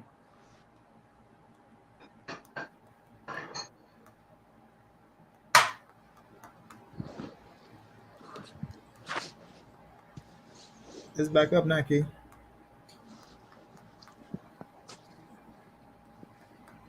Is he still in here? Is we back up now? Yeah. Okay, cool. We here. Yeah. Next time, listen, Ken. Next time you wanna put up a fight, put it in the description and give the credit to whoever got that fight up. Or PBC or whoever it is. That was the zone. But Okay, I put a disclaimer. I put a copyright disclaimer in the in the in my disclaimer. I put it in there, so I don't know. They shouldn't even been tripping about that shit. Shit, we got through the fight though. Yeah, we got through the fight. Bitch. Yeah, we know what happened in that I know what that 11 looked like. All right, money. Don't be antagonistic, bro. See you in 40, bitch. So we know what happened in the last round. We know that EJ stopped Kell Brook in that last round, right? Jimmy Mays came in. The first thing he said is Kell Brook eyes hurt him. Well, we just watched the whole fight. And that myth that y'all was saying that EJ was getting his ass whooped before Kell Brook hurt his eye. In the 7th round, Kell Brook was good. We just watched the fight. You know what I'm saying? He was good all the way up until pretty like the 9th round. That's when he, might have really started bothering him. But EJ was winning the fight up until then anyway. Yep. Do anybody 2 rounds? Do anybody got the official scorecards or what they had to score at the time of the stoppage? And salute to my man Kwame. My man Kwame East, Lord to the Game Boxing Talk. He just became member of the channel. My first member of the channel, actually, because I just put the membership for my channel on, and Kwame East became the first member of the channel. Salute to you, man. I appreciate you coming through, showing love and respect. Much love, Kwame. Much love, Kwame. What's going down, chap? Yeah. So, yes, sir. So, great fight though, man. That shit was a classic fight. I'm gonna go look up the official scorecards. What the actual judges had at the time stop. Look at the official. Yeah, Ace Sneeze said, look at the official scorecards. Yeah, look that up. We're gonna look the official scorecard with. I think two of them had Errol Spence up, and one of them had Kell Brook.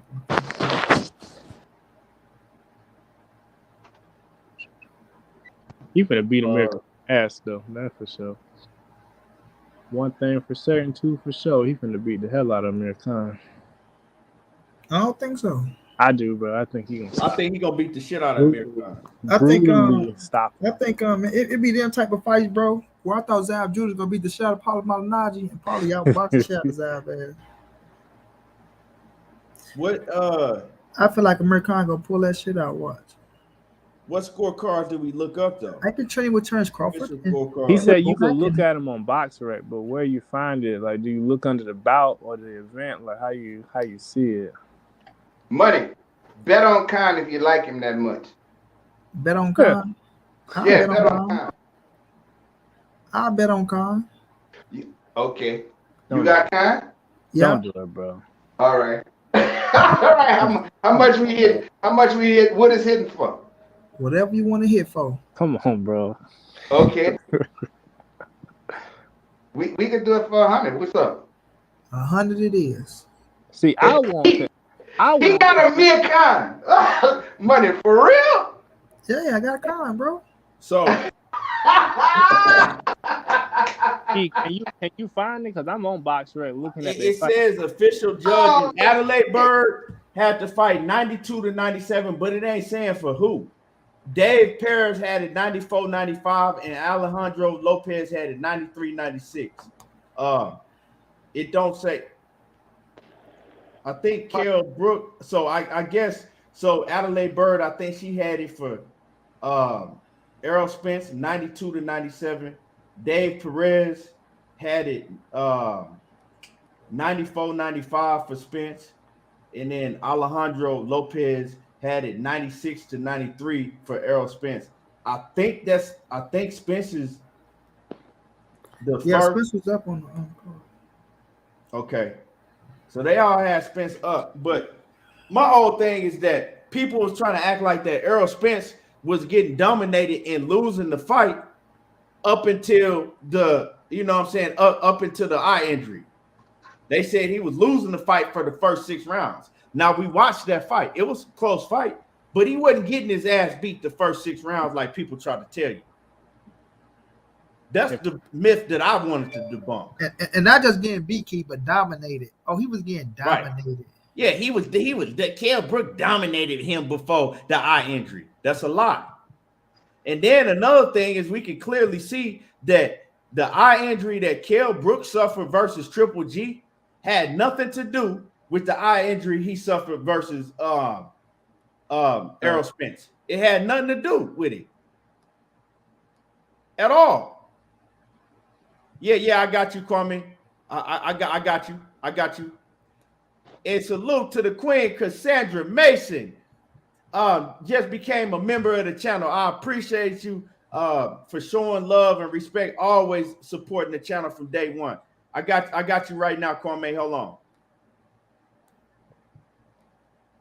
on. Let me see.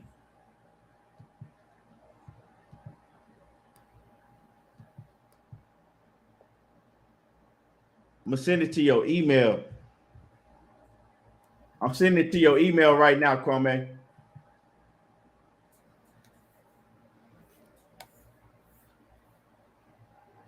There you go. Yeah.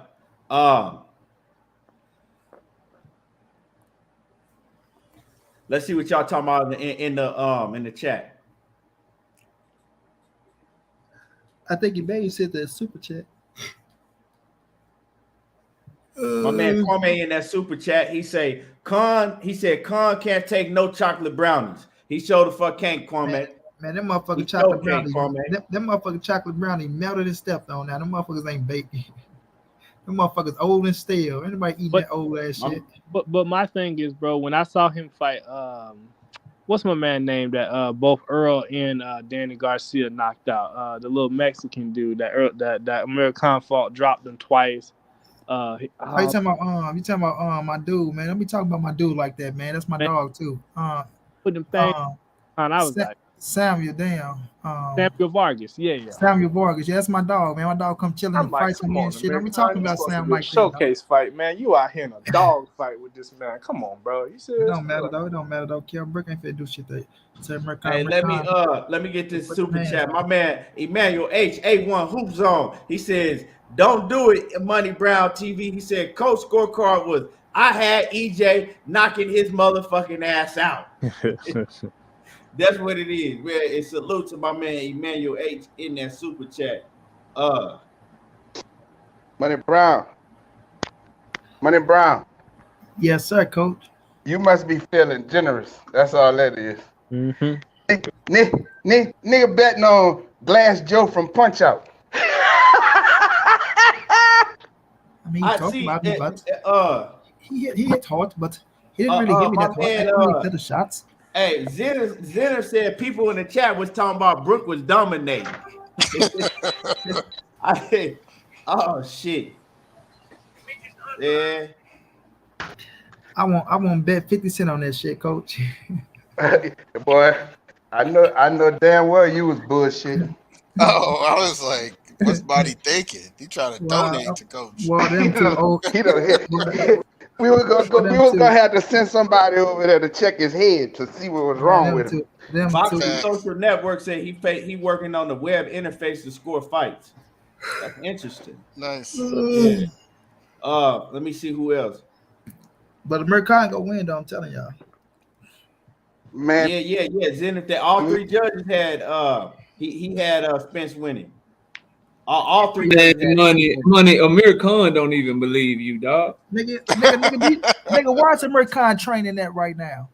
Nigga, Amir Khan putting in work. Shit, Jerry Hurd was training over there too. Maurice that worked out. Work. Jerry Hurd ain't on the level of Amir Khan.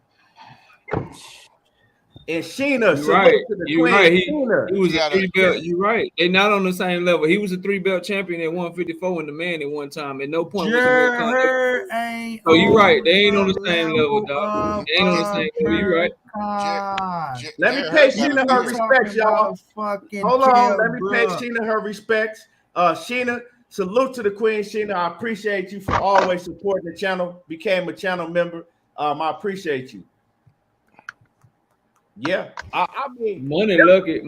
I only bet on the with the bookies, bro. He looking on bet on boy. Say, give me a little bread right quick. You feel me? I ain't bet on man, I'm telling you right now, if you're betting on Amir Khan, come holler at me. Kell Brook gonna fuck Amir Khan up. And one thing, let's get to this, right? Let's get to this, y'all. Because somebody got me in the background. I think somebody got two out. Yeah, Coach. Okay, yeah. So let's get to the bottom of this thing, right? People was trying to say that it was a better version of Kell Brook that fought Terrence Crawford. Come on now. You seen that Kell Brook. Kell Brook. Now we seen that Kell Brook can he took a lot of hard shots. Way harder shots than what he took and fell through the ropes and was gone from Terrence Crawford. He was shot when he fought Terrence Crawford. You can look at that fight and clearly see that was not the same Kell Brook. Kell Brook was a whole different monster when he fought Errol Spence. And they trying to act like, oh, he came in that fight against Errol Spence injured. And no, he wasn't. He came in that fight on his fucking shit. In that Errol Spence fight, with nothing wrong with Kell Brook until Errol Spence kept hitting him with hard jab after hard jab after hard jab, and he eventually broke his eye socket. We've seen it in boxing a lot. When you get hit in your fucking eye that many times with solid shots, the consequence, you might get your motherfucking orbital bone broken. We seen it we seen it with Joe Joyce and Daniel Dubois. Oh man, for real. I thought Daniel Dubois would go out there and just dominate Joe Joyce. Joe Joyce took my respect off that one. Key, you know I watched this fight like 15, 20 times. You know, like a lot. So I know the time stamp. Like Kell Brook eye socket got broke in the 8th round, At a minute 13 left in the round, he got caught with a straight left. It's the first time. Once he got hit with it, you're gonna see is the first time he started touching his eye. He got hit with a straight left, and he got hurt. And he grabbed Errol Spence and he started holding him. Once he came, as soon as he got let go of him, he started doing like this with his left to his eye. And from that point on, it just got like this. It had nothing to do with Triple G. It's just crazy to hear when people say that shit. It's like one had nothing to do with the other at all. At all. You know, he was getting hit with solid jabs all night. So I mean, yeah, his shit gonna get broke. Man. Crazy, man. Yeah, I get to laughing from some of the, you know, from some of the shit you hear from some of these fans, you know, and you just got to keep it real, man. It's not the same.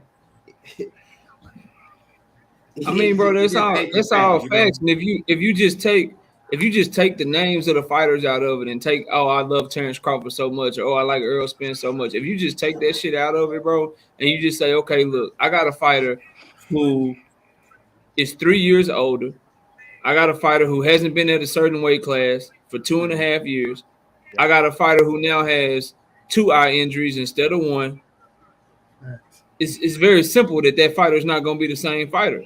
Correct. But because of the names attached to these fighters and who you root for, people have certain narratives and certain things that they want to push. Whereas if you just look at it and you take names out of the situation, that's basic common sense for any athlete. You get any athlete that's 3 years older, and we're talking about boxing right now. So any boxer that's 3 years older that hasn't been at a certain weight class and now has to cut more weight 3 years after not having to cut that extra 7 pounds, bro, they're not the same fighter, bro. And plus they have more injuries on them now. Like that's just, these are facts, bro. Common sense, bro. Like I don't understand the thought process how some people think with that shit. I guess just because, you know, it's when you attach the names to it, you got to root for a certain fighter or follow a certain narrative instead of just keeping it 100. So because they think you hating on they think you hating on Bud when you say it knockout, when you just keeping it real, right?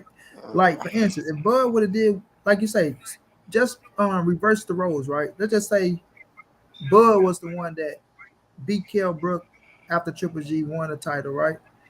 And Kell Brook went and did what he did, then he came and fought Errol Spence afterwards. They'll be saying the same shit that we saying because they know it's facts. That's why I say only thing you gotta do is switch the roles, bro. Put Errol Spence in Turnbull Crawford shoes and Turnbull Crawford Errol Spence shoes, and they'll be saying the same shit that we saying because they know that shit truthful. They know it's true. Yeah, or if you want to do it, that way, money, like just find some shit on his resume. If that's how you want to carry that shit, find some shit on his resume where that makes sense. Like be like, yo, Bud Crawford fought a better version of Gamboa than Tank Davis. Right. Yo, Bud Crawford, he fought a better version of DeLorme made than Jerome Boots. Like do that shit, bro, and it'll be 100. Like look, don't get mad. Knock the Bud, bro. Like it's no knock the Turnbull Crawford. He's doing what the fuck he's supposed to do. He's supposed to knock his ass out. If he ain't the same shell of himself, he get into the ring with you, bro. You do your job. That's what makes you, right? Because you did go in there and knock his ass out. You is the first man to stop Sean Porter. You did stop Kell Brook when you stopped him. You're supposed to do that, and you did it. You know what I'm saying? You did it. But like we say, man, if Bud would have fought the same fucking Kell Brook that Errol Spence fought, it would have been a tougher fight. If Bud, to me, I'm gonna just say this: if Bud would have fought the same Sean Porter that Errol Spence fought, Sean Porter probably would have won. I had Sean Porter winning in the fight. I think Kell Brook was a bigger gap because the Kell Brook that I think it was a much bigger gap. Kell Brook than Sean Porter was. You know what I'm saying? Because Kell Brook he wasn't nowhere near the same fighter as he was when he fought Errol Spence when he went and fought Terrence Crawford at 140. Right. Kwame, you be watching this shit like me, Kwame. Do you remember what Kell Brooks said after the Errol Spence fight, bro? I remember exactly what he said. That nigga went into a depression mode, bro. He went into depression. Yeah, drinking. Started drinking and shit. Yeah, exactly. Yeah. He said that was the worst years of his life. The worst. And so why didn't he do that against fucking Why didn't he do that against Triple G? Why didn't he do that against Bud? Because Errol Spence do something different to your ass, bro, when you lose against him. Well, I think also that was his first fight in Bramall Lane, like in his town, and he fucking quit. Well, but see, this is another thing with the Kell Brook and Errol Spence fight. Y'all got to remember, Kell said, he was like, man, I just had to. He like couldn't. He said I could have continued, but I couldn't no more. He said because he kept getting stronger. He said he kept getting stronger and stronger as the rounds went on.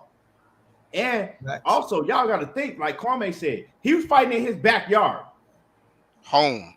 37,000 fans. You don't think he got up for that fight? The Terrence Crawford fight. We're not trying to take nothing away from Terrence Crawford, but these are just the facts. He trained himself. Kell Brooks was the A-side. His coach said we not taking, because remember he took the fight on 5 weeks notice. Yeah. So his coach said, he can't win this fight against Terrence Crawford. I'm not training him because he's not giving himself enough time to get in the shape that he needs to prepare like we need to prepare. So he says, I'm not training him. I don't want to be a part of that. Right. And Carl Froch trained himself. Right. Yeah. And Carl Froch also said it was he was trying to cash out. He said Kell Brook was trying to cash. He was trying to get a payday and cash out. And then I want to respond to Dundada real quick. He said because 160 was not Brook weight class, he did not expect Triple G to knockout to affect him. But I keep trying to understand why people keep acting like Triple G at 160 at that time was the biggest puncher at that weight class. Yes, not mad people smooth out, knocked down multiple times, smooth out, doing a quit. So you telling me a guy who went up 2 weight classes to fight this guy, never went down once, and never was out on his feet once, and they threw in a towel? You trying to make it seem like he just got pummeled to the point where he was just different. This is the biggest puncher. This dude moved up. You know, it's crazy because it's like people like, oh, when Mikey fought Earl couldn't knock him out or whatever. Yeah, he got okay, he didn't even knock it down. Triple G didn't even knock Kell Brook down. They threw in the towel because they wanted to preserve his career. They just knew that was a money grab, and they wasn't gonna let their fighter get damaged because he had a career still at 147. So but not only can't that, stand that shit. He still had Errol. Remember they said, we're gonna come back. They still knew he had the championship fight with Errol Spence, right? It was so they was coming back down, and they was banking on beating Errol Spence. Like they went into that fight the A side. Y'all gotta understand they was the A side, bro. Errol Spence agreed to everything coming over there. What they kept, remember they tried to shoot that bullshit. Oh, Errol Spence didn't sign the contract for Vada. Nigga, he signed that motherfucker, sent it straight to him the next day. Right, told that boy to make weight. So they controlled everything in the aspect of Errol Spence going over to across seas doing what he's doing. IBF, so they had a dehydration clause. Exactly, bro. So it was the same day weigh in. And once again, this is no knock on Terrence Bud Crawford. These are just facts, bro. These are just facts that y'all hate to fucking accept. You feel me? Because I still fuck with Bud. I still think it's a 50-50 fight, but at the end of the day, man, y'all gotta start giving credit where credit is due and get off that sensitive shit, bro. Like, did that Errol Spence that we just got done, I mean the Kell Brook that we just got done watching, did that look like a man that'll get hit by a jab and fly through the ropes? Right. Right. Come on, just use common sense, y'all. Not only that, when you talk about the mentality of a fighter, bro, like people like this shit mental too, and people don't want to talk about that aspect of boxing, but Errol Spence fought somebody in his hometown where he was comfortable. He was champion. He had never lost at the weight class he was fighting in, and he had knocked out 7 of his last 8 welterweight opponents, bro, before losing to Triple G. Like, Kell Brook was on the run, bro. He was feeling himself at 147. He like, shit, yeah, all right, I'll fight Errol Spence because shit, I mean, Triple G got me, but shit, that's Triple G. He 2 weight classes above me. And he gave Triple G a lot of problems too, knockout. He absolutely did. Fighting a guy in that state of mind is a lot different than fighting a guy in the state of mind where shit, I gotta shrink down to this weight. I ain't been here in 3 or 4 years. I ain't got no belt. I ain't got shit to lose. Like shit, let me like that shit different, bro. It's a whole different mindset. Like people act like the way a fighter goes into the ring and the way that he's thinking, he or she is thinking mentally, like that shit don't have no effect on the outcome of the fight. Your confidence, your heart, your resolve, your grit, that shit matter in a fight, bro. If you ain't got that heart, if you ain't got that confidence, if you ain't got that same, like, it's either him or me mentality and you ready to just fold up, then shit, bro, like, you ain't gonna be the same fighter. I don't give a damn if you still got your physical attributes or not. And that's on top of all the shit he had going on with him physically, bro. That ain't hate. That's what time does, and that's what losing fights does to a fighter, bro. People don't be the same after they get knocked out 2 times in a row, dog. It's it just is what it is, man. So here goes my question. Let me get this. Let me get these super chats in. My man Zenith 360 said Kell was supposed to fight Bud a year earlier, but couldn't make 147 pounds. That's true. He said he needed a year just to squeeze down after 4 years. He says the effects. He says the effects punch. He said that affects punch resistance and didn't even look great at 154. These are facts. Those are facts. He didn't even look good at 154. And he was fighting bombs. Michael Zarafas and shit. Ain't nobody, I don't know who he is still to this day. I don't know who the fuck Michael Zarafa is. And do you remember let me get this super chat. My man Emmanuel H back in the super chat. He say Brook throwing chocolate pudding at this point. Yeah, he ain't the same fighter. But I think he gonna get up for this Khan fight, though, y'all. I got a feeling he gonna get up for this Khan fight because he been wanting Khan for a long time, and this is his last hurrah. Go ahead. I thought Jay was about to ask a question or something. Oh no, I was. So to everybody, that's for everybody on the panel. So do y'all think Terrence Crawford win over Sean Porter? Because I think that's a much fair comparison of common opponent. Do y'all think that was a better win for him than Earl's win over Sean Porter?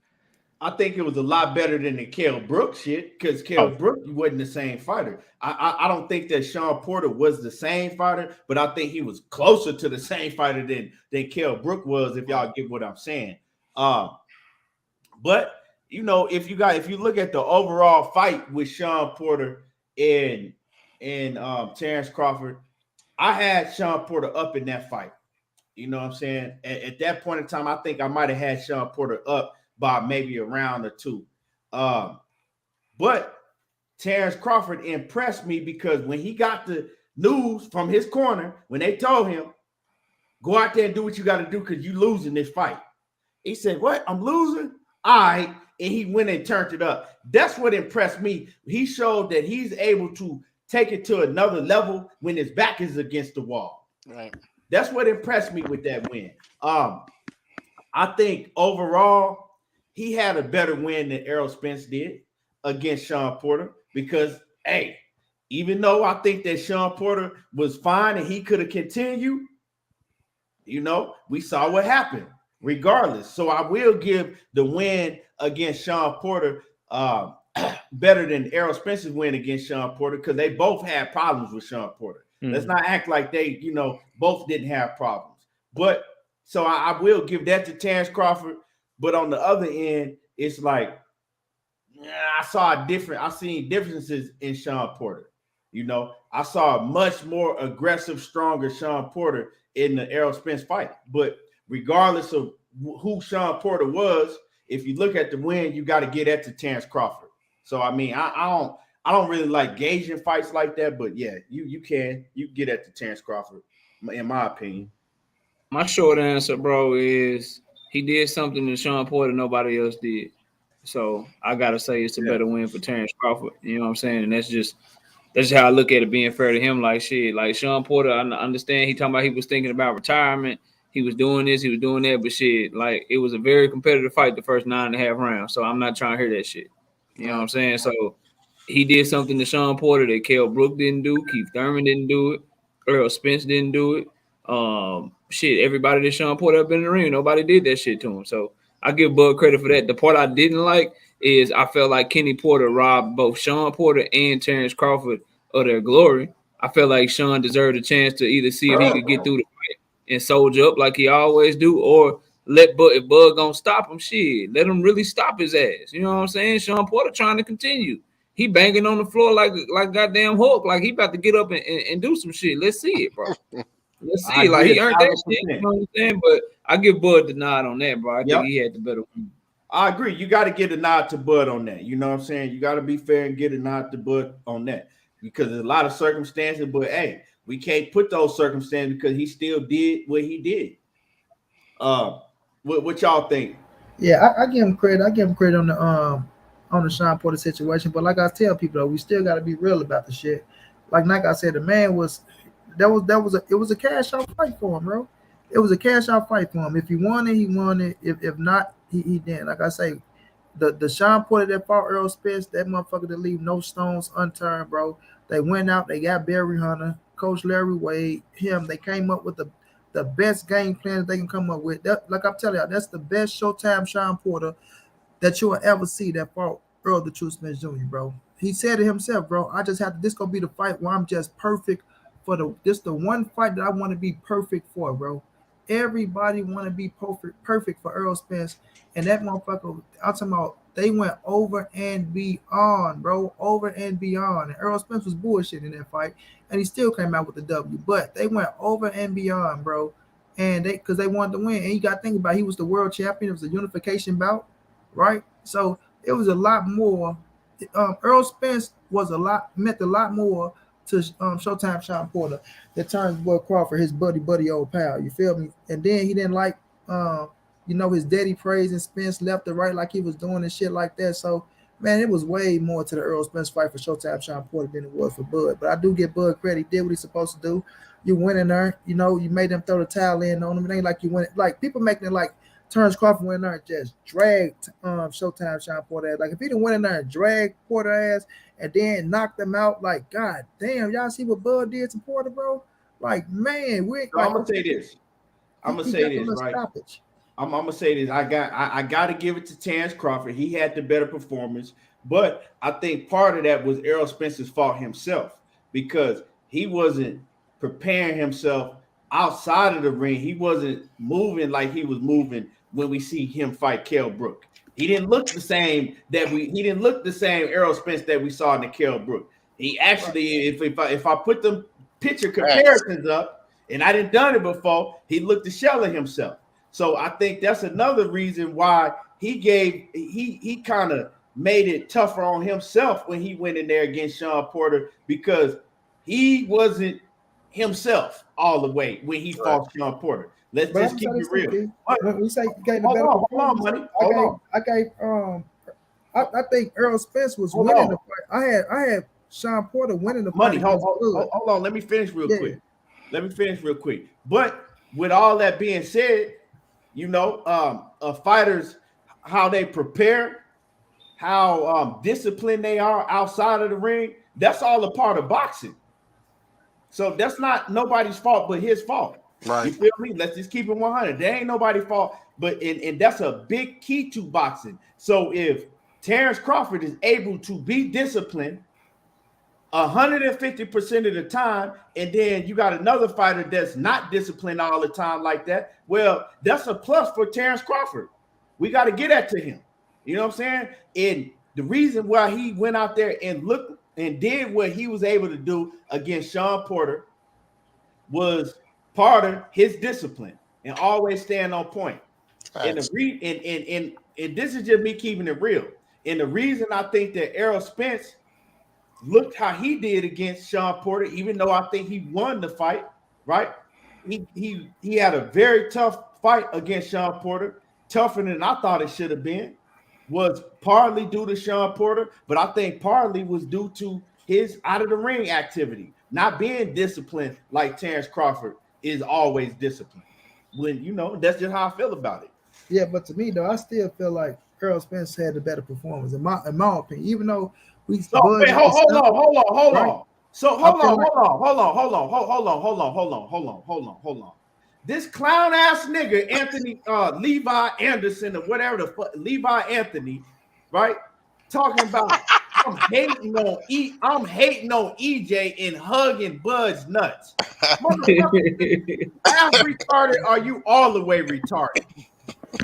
How am I hating on EJ and hugging Bud's nuts? Man, I won't even answer that shit. Man, get your stupid ass. Man, get this stupid motherfucker up out of the building. Sheena, go ahead and get this ignorant ass nigga up out of here. For real. Hey, let me so it was a question in chat. Let me finish this knockout. Let me finish, you can have it. When I look at Earl and Bud, right? Even though, like I do, I give Bud all the credit in the world. And that's one of the things I do give him credit for, because that motherfucker is a disciplined fighter where he do stay in shape all year round, and he don't, like, Bud don't bullshit. That's why Bud gonna be dangerous for any motherfucker that get into the ring with him. You know what I'm saying? Right. Anybody. Hey, is y'all gonna get the nigga out of here or not? Man, you shouldn't still be commenting in the fucking chat, bro. Yeah, So get this bitch ass nigga up out of my chat. This nigga posing with a goddamn mask on his face in his house and shit. Bro, he gone. Bumpy got him. He gone. He gone. Bumpy got him, bro. And now watch on the background, you pussy ass bitch. At the time where Bud got to stop it, I thought and that's a fight we can watch over too, Key, because I only watched it one time, and I did have Porter winning at the time of the stoppage. I might watch it a second time, and Bud might did better than what I thought, because I didn't watch it once. But at the time of the stoppage, I had Sean Porter winning the fight. You feel me? And I give him that credit, but I just feel like the nigga could have continued, and Kenny Porter just got so fucking nervous and scared he threw the fucking towel in. When Errol Spence was fighting Sean Porter, I had Errol Spence winning that shit 8-4. Just me. You know what I'm saying? So yes, we're gonna give Bud his credit for going out there being the first to get the towel thrown in on Sean Porter getting the stoppage. But I still feel like Errol Spence was having a better performance. That's just my opinion. I had it 7-5 for Errol Spence. Me and you, I think we watched the fight together before, Money. Didn't we? I had a 7-5 for Errol Spence. I scored one of the rounds of draw. In the Errol Spence and Sean Porter fight, I scored one of the rounds of draw because it was that close.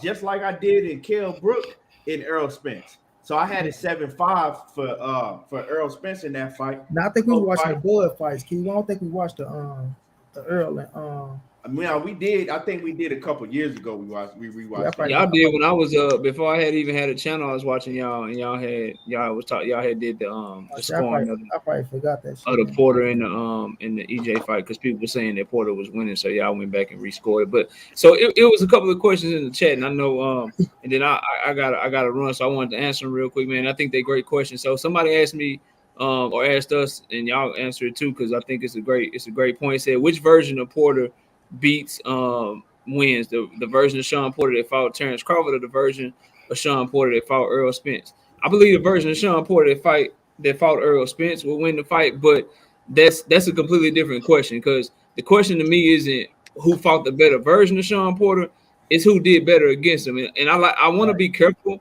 when we do shit like that, because if we do that, then we got to start asking ourselves questions like, okay, well, shit, who beat the better version of Chris Algieri? Was it Errol Spence or was it Manny Pacquiao? You know what I'm saying? Chris Algieri went in the fight with Errol Spence already being knocked down a shit ton of times. So I don't like doing shit like that, bro, because then you have to do that for the other too. You know what I'm saying? So I feel what you're saying, R. That was a good question, but I don't like to get into it, because then you start taking credit away from fighters. Then you got to do that shit to the other fighter too. And there's a lot of fighters that Errol Spence fought, like Bundu. Bundu went the distance with Thurman, I believe it was, off the top of my head.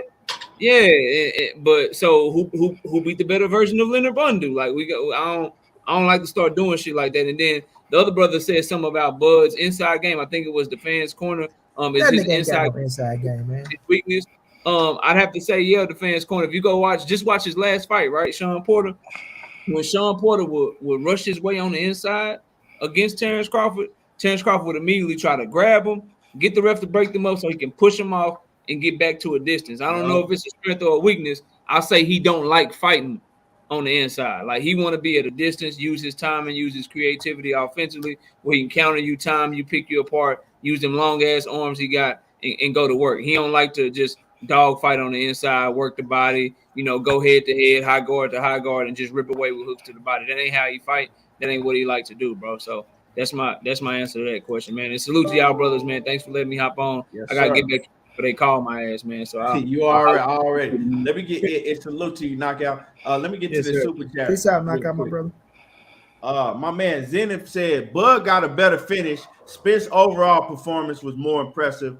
Was first time I saw anyone beat Porter at his own game. He said Bud showed he can dig deep for the KO, but exposed holes on the inside. I already knew that he couldn't really fight that. You know what I'm saying? His one big hole he had in his game was his inside fight. So I pretty much already knew that. But yeah, I pretty much agree with you.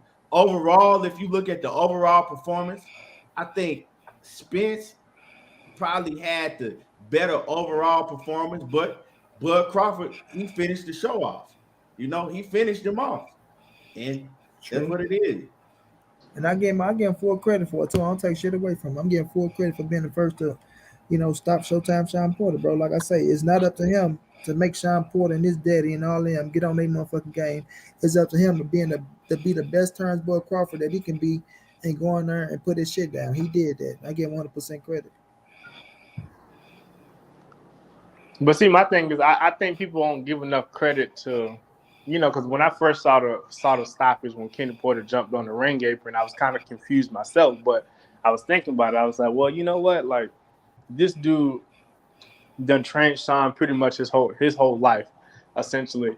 And I was like, well, maybe he saw something in Sean that he ain't seen Sean do before, like the frustration or him look. Because to me, when Sean was banging on the canvas, to me it looked like Sean was losing his cool a little bit. That's what it looked like to me out of my eyes.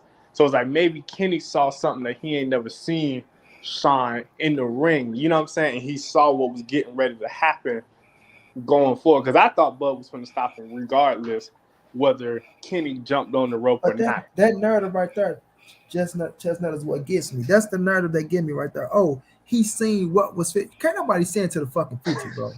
You see what I'm saying? Everybody, we seen he know Bud would just fit he saved his son's life. Oh, he know Bud would just fit to do this. We don't know what the fuck was gonna happen after that. Sean Porter got up and hugged his ass for the rest of the round, and then we don't know, bro. Kenny Porter robbed us of that shit. So we just can't say that this was gonna happen, bro. So at the end of the day, right? I just thought Kenny panicked and threw in the towel. We have to see what Sean Porter gonna do in that situation. Because if we all can agree that it wasn't like he was on fucking wobbly legs and just his equilibrium was knocked out and he was bouncing back and trying to hold his balance. Man, that nigga was up straight, perfect, ready to go. He even said himself, I don't know why my dad stopped the fight. But he didn't want to throw his dad under the bus. You know what I'm saying? So at the end of the day, bro, he could have let that shit continue. But it is what it is now. It's water under the bridge. Bud got the stoppage. But just that shit right there, man, what people always talking about, oh, well, he just knew Bud was fit to do this. And he just saw this. And he saved his son's life. Like Bud was just fit. Like he was just so fucked up and out of it that Bud was fit to just go knock his motherfucking noggin off. And that was gonna be the end of Showtime Sean Porter. He going to the ICU or some shit. Hey, well, we you know how we can end all this fucking talk. But Terrence Crawford and Errol Spence get in the ring and make the fucking fight. Like Ricky Williams say, make the fight. For real. That's how we can end all this. I mean, after this Uber's perform, we gonna see what Bud want to do because I think that Errol Spence, he feel that he got a lot to prove, and I think that he really gonna put on in this Ugas performance because if Marvelous Jarvis is saying, like I said yesterday, Marvelous Jarvis is saying that Errol Spence not having that power, because he wasn't doing strength and conditioning for all them years when he stopped, and he was basically just having fat camps. He said it made him learn how to box better, to where he had to really learn how to just stop walking motherfuckers down and polish up his boxing skills. So he said his boxing skills is now on another level. Now he said he doing that strength and conditioning again. Whatever the fuck he doing, he said that nigga hitting hard like Rocky. Nigga hard hitting like Rocky now. So that's a problem. And I think he gonna be in trouble to show something. That's what I think. Go ahead, coach. I think Ugas is in a lot of trouble. I think we getting, like Keon said, the old nigga with the shag. That's what I think gonna happen. I think that nigga is so focused right now. He is going in there to fucking destroy Ugas. That's what I believe. No, Sheena, he's not with Blu-ray Fitness. He's doing his strength and conditioning with it's somebody what they call fit for fight. What is it called? Fit to be fighter. I don't know who them What is it called, Money? Shit, I forgot too.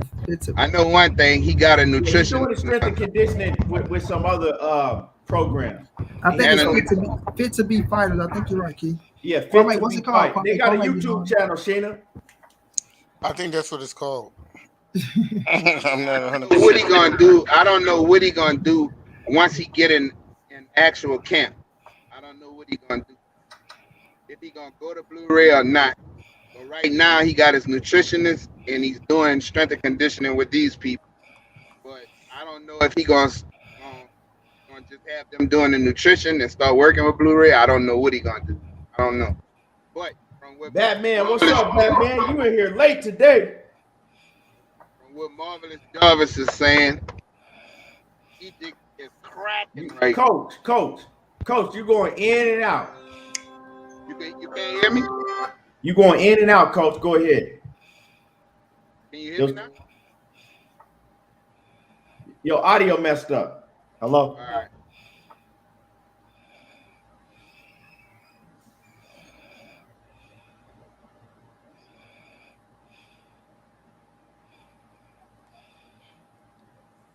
Yeah, I can't find, but yeah, man, we gonna see how it turned out, man. But the boy Ugas, you know, respect to Ugas. First of all, Ugas a hell of a fighter. That game is just doing this credit. He is the champion. He coming to fight. He gonna be in the best shape that he can be in. You feel me? He gonna be in the best shape that he can be in. Right? And he gonna try to give it his all. Gotta respect Ugas. But EJ is coming to make a statement. He may not have enough power to keep. Yeah, he wanted to put Pacquiao ass down, bro. Earl wanted to make a statement with Pacquiao, and all that is just carrying over to this count. And your Dennis Ugas, that's your ass, like Coach would say.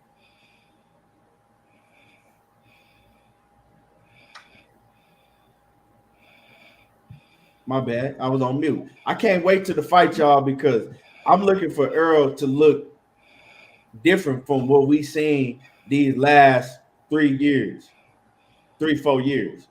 I'm looking for him to look like the Earl that was in the Lamont Peterson, that type of, you know what I'm saying? The Earl with the shag, that type of nigga.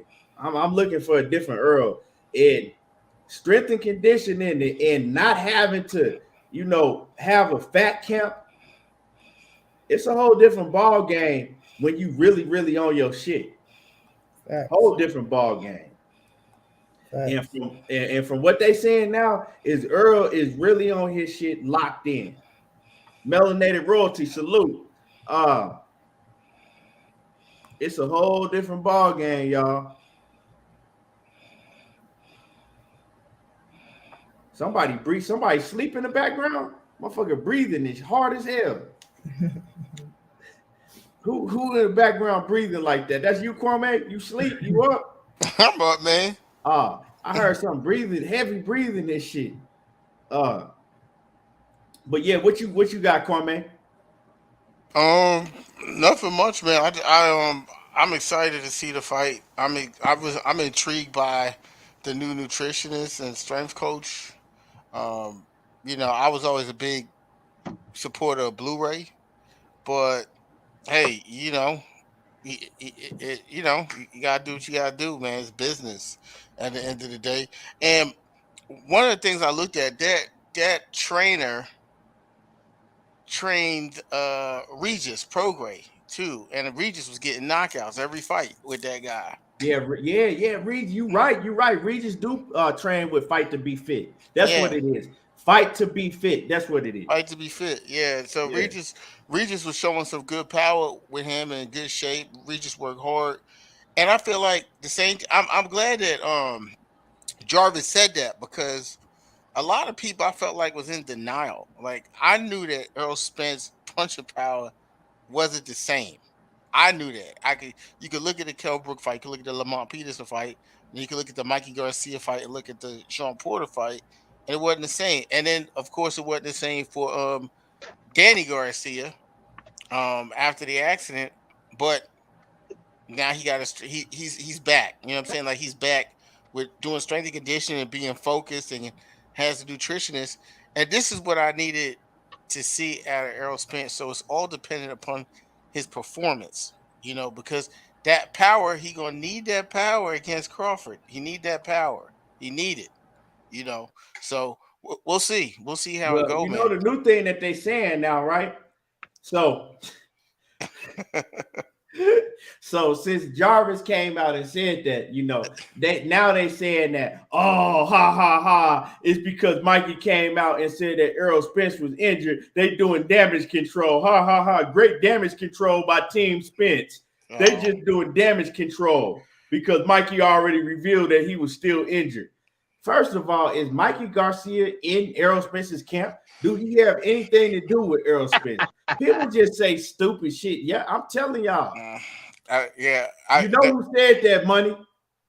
Your partner said that, Money. That Jax. Oh, Jax. It's the Jax. Yeah, Team Spencer don't make sense. Yeah. Yeah.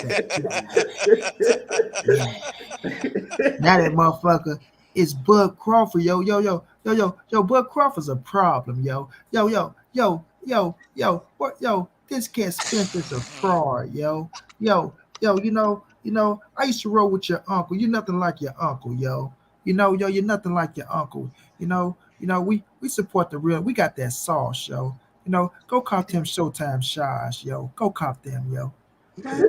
Talking Niggas switched up that fast. Kwame, you see that shit? Yo, man. What made him mad at Kwame when he came on my Instagram posting Errol Spence put his ass on blast, that nigga want his cousin. That hurt that nigga's soul, boy. Yeah, I know. Oh, Lord. Oh, you talking about Beetlejuice? No, not Beetlejuice. No. This was that's his home. We talking about one of his homeboy and his partners. Beetlejuice Jr. The motherfucker look like he can be somewhere in the lane. But this was somebody that claimed to be Errol Spence's family and shit. The Jags. Yeah.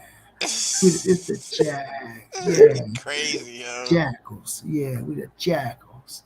Man, them niggas. Hey, this nigga Money sounds just like dude. Yo, you're not solid, yo. You're not solid, yo. Yo, we make moves over here, yo. We got the young Jihad Tucker, yo. We sign fighters. That's what we do. We sign fighters, yo. We got the young Jihad Tucker over here, yo. Man, that nigga tell it. That nigga the biggest thing popping out here. Yeah, it's crazy. It was another situation where, I be believing people, man. Dude said he was his cousin, man.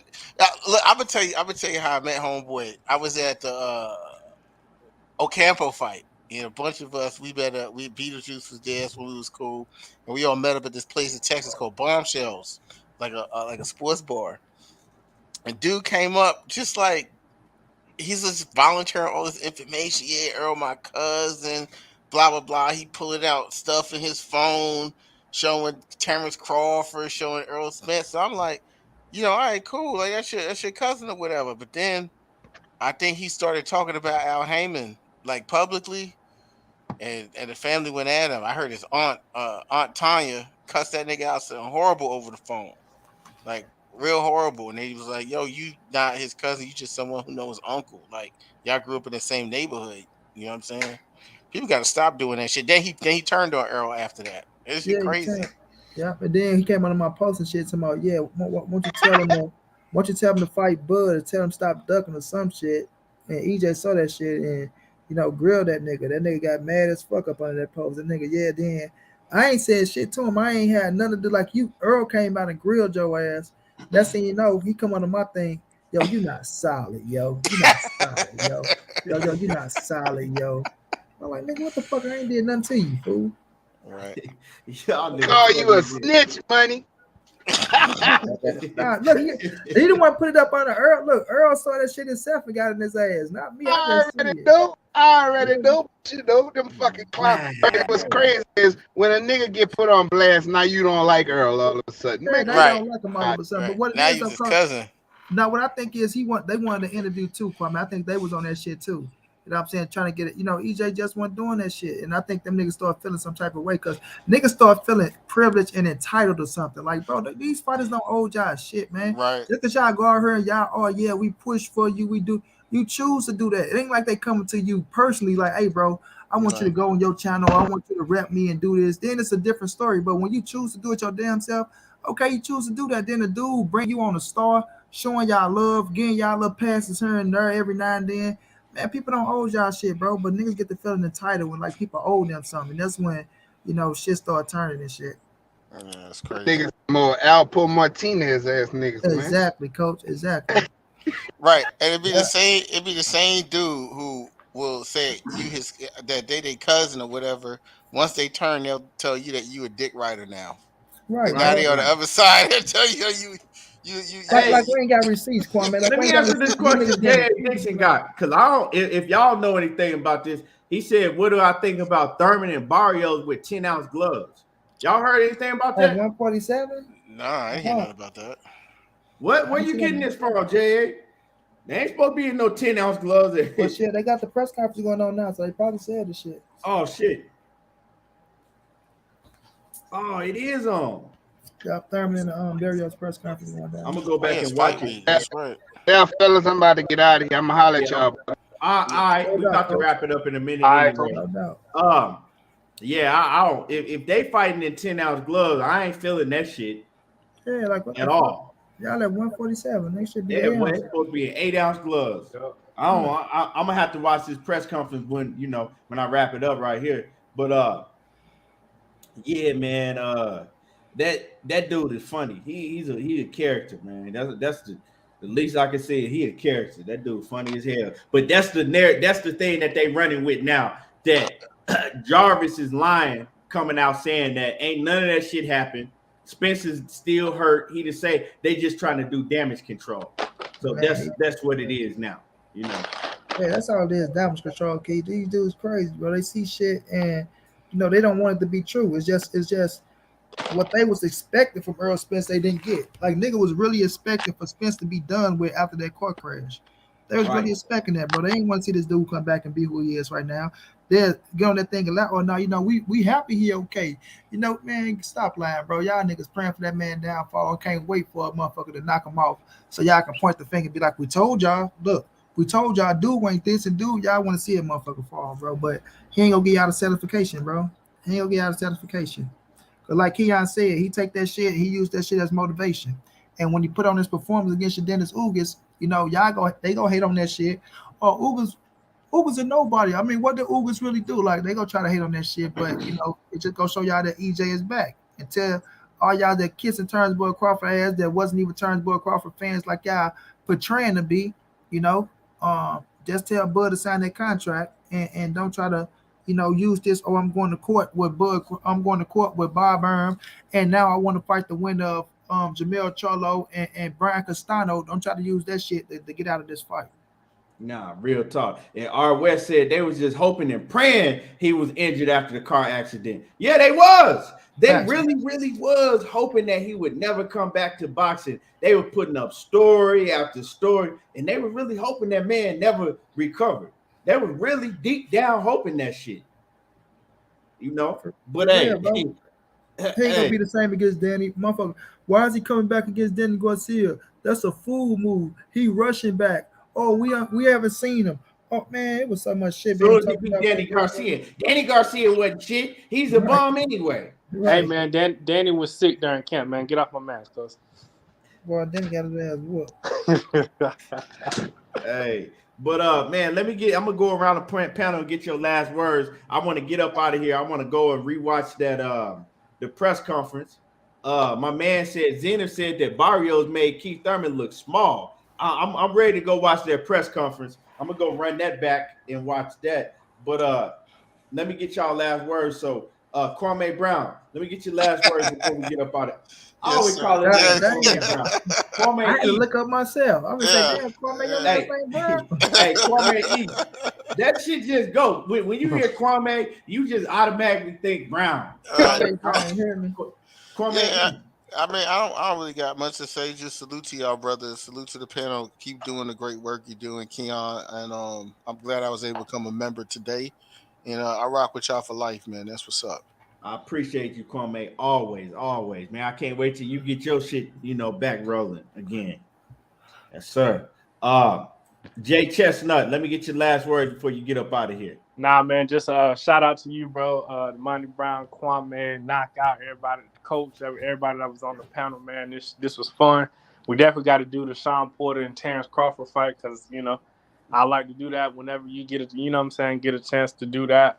Shit, you want me to get my channel shut down? I ain't playing with you folks no more. I ain't say we got to do it soon, but you know what I'm saying? We got to think of another way. I'm always in the background watching y'all boys do y'all work. You know what I'm saying? So salute to y'all.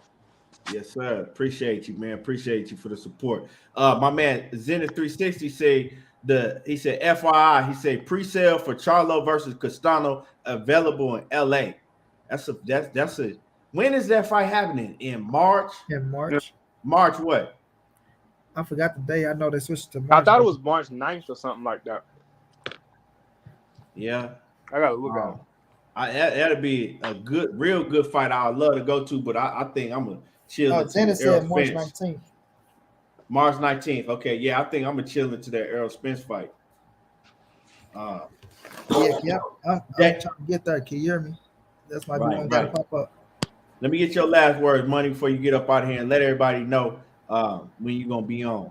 No doubt. Shouts out to everybody in the chat, man, that came through showing love. Shouts out to Kwame, Knockout Coach. You know, my brother Chestnut. For everybody don't know, probably just seeing Chestnut. You ain't no new face. That's my brother, right? But yeah, man, y'all follow me right here at Money Brown TV. We will be live tonight at 9 p.m. Central Time. Saturday, we will be buying a fight. I know a lot of people, man, don't got that bullshit. Money Brown, you're the reason we be getting all this bullshit. You know, so if y'all need someone to watch the fight, man, come on over to Instagram, Money the Writer on Instagram. For you mothers don't want to battle fight, I will be streaming the fight live, man. We stream every fight, no matter how big, how small, you know. We had them things popping on deck. You know, you might find one of your favorite fighters coming through, jumping in, right? Errol Spence jumped in, Big Baby. I mean, everybody be jumping in that damn live stream. We be jumping, especially with big fights. So I got a feeling it's going to be another big turnout Saturday. It's going to be good people jumping in this time, man. So y'all continue to support my brother Keon. You know, we'll keep grinding for y'all, man. Y'all know what it is. It's your boy Money, Big Dog Status Family. Y'all follow your boy. Yeah.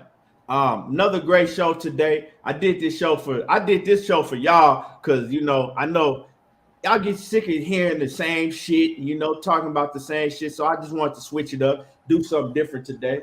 But yeah, appreciate you, everybody that came through, show love and support. Make sure that y'all smash on my like button if you ain't hit the like button. Y'all already know we'll be back tomorrow, same time, same place. There you go, talking that boxing again, and I'm gone.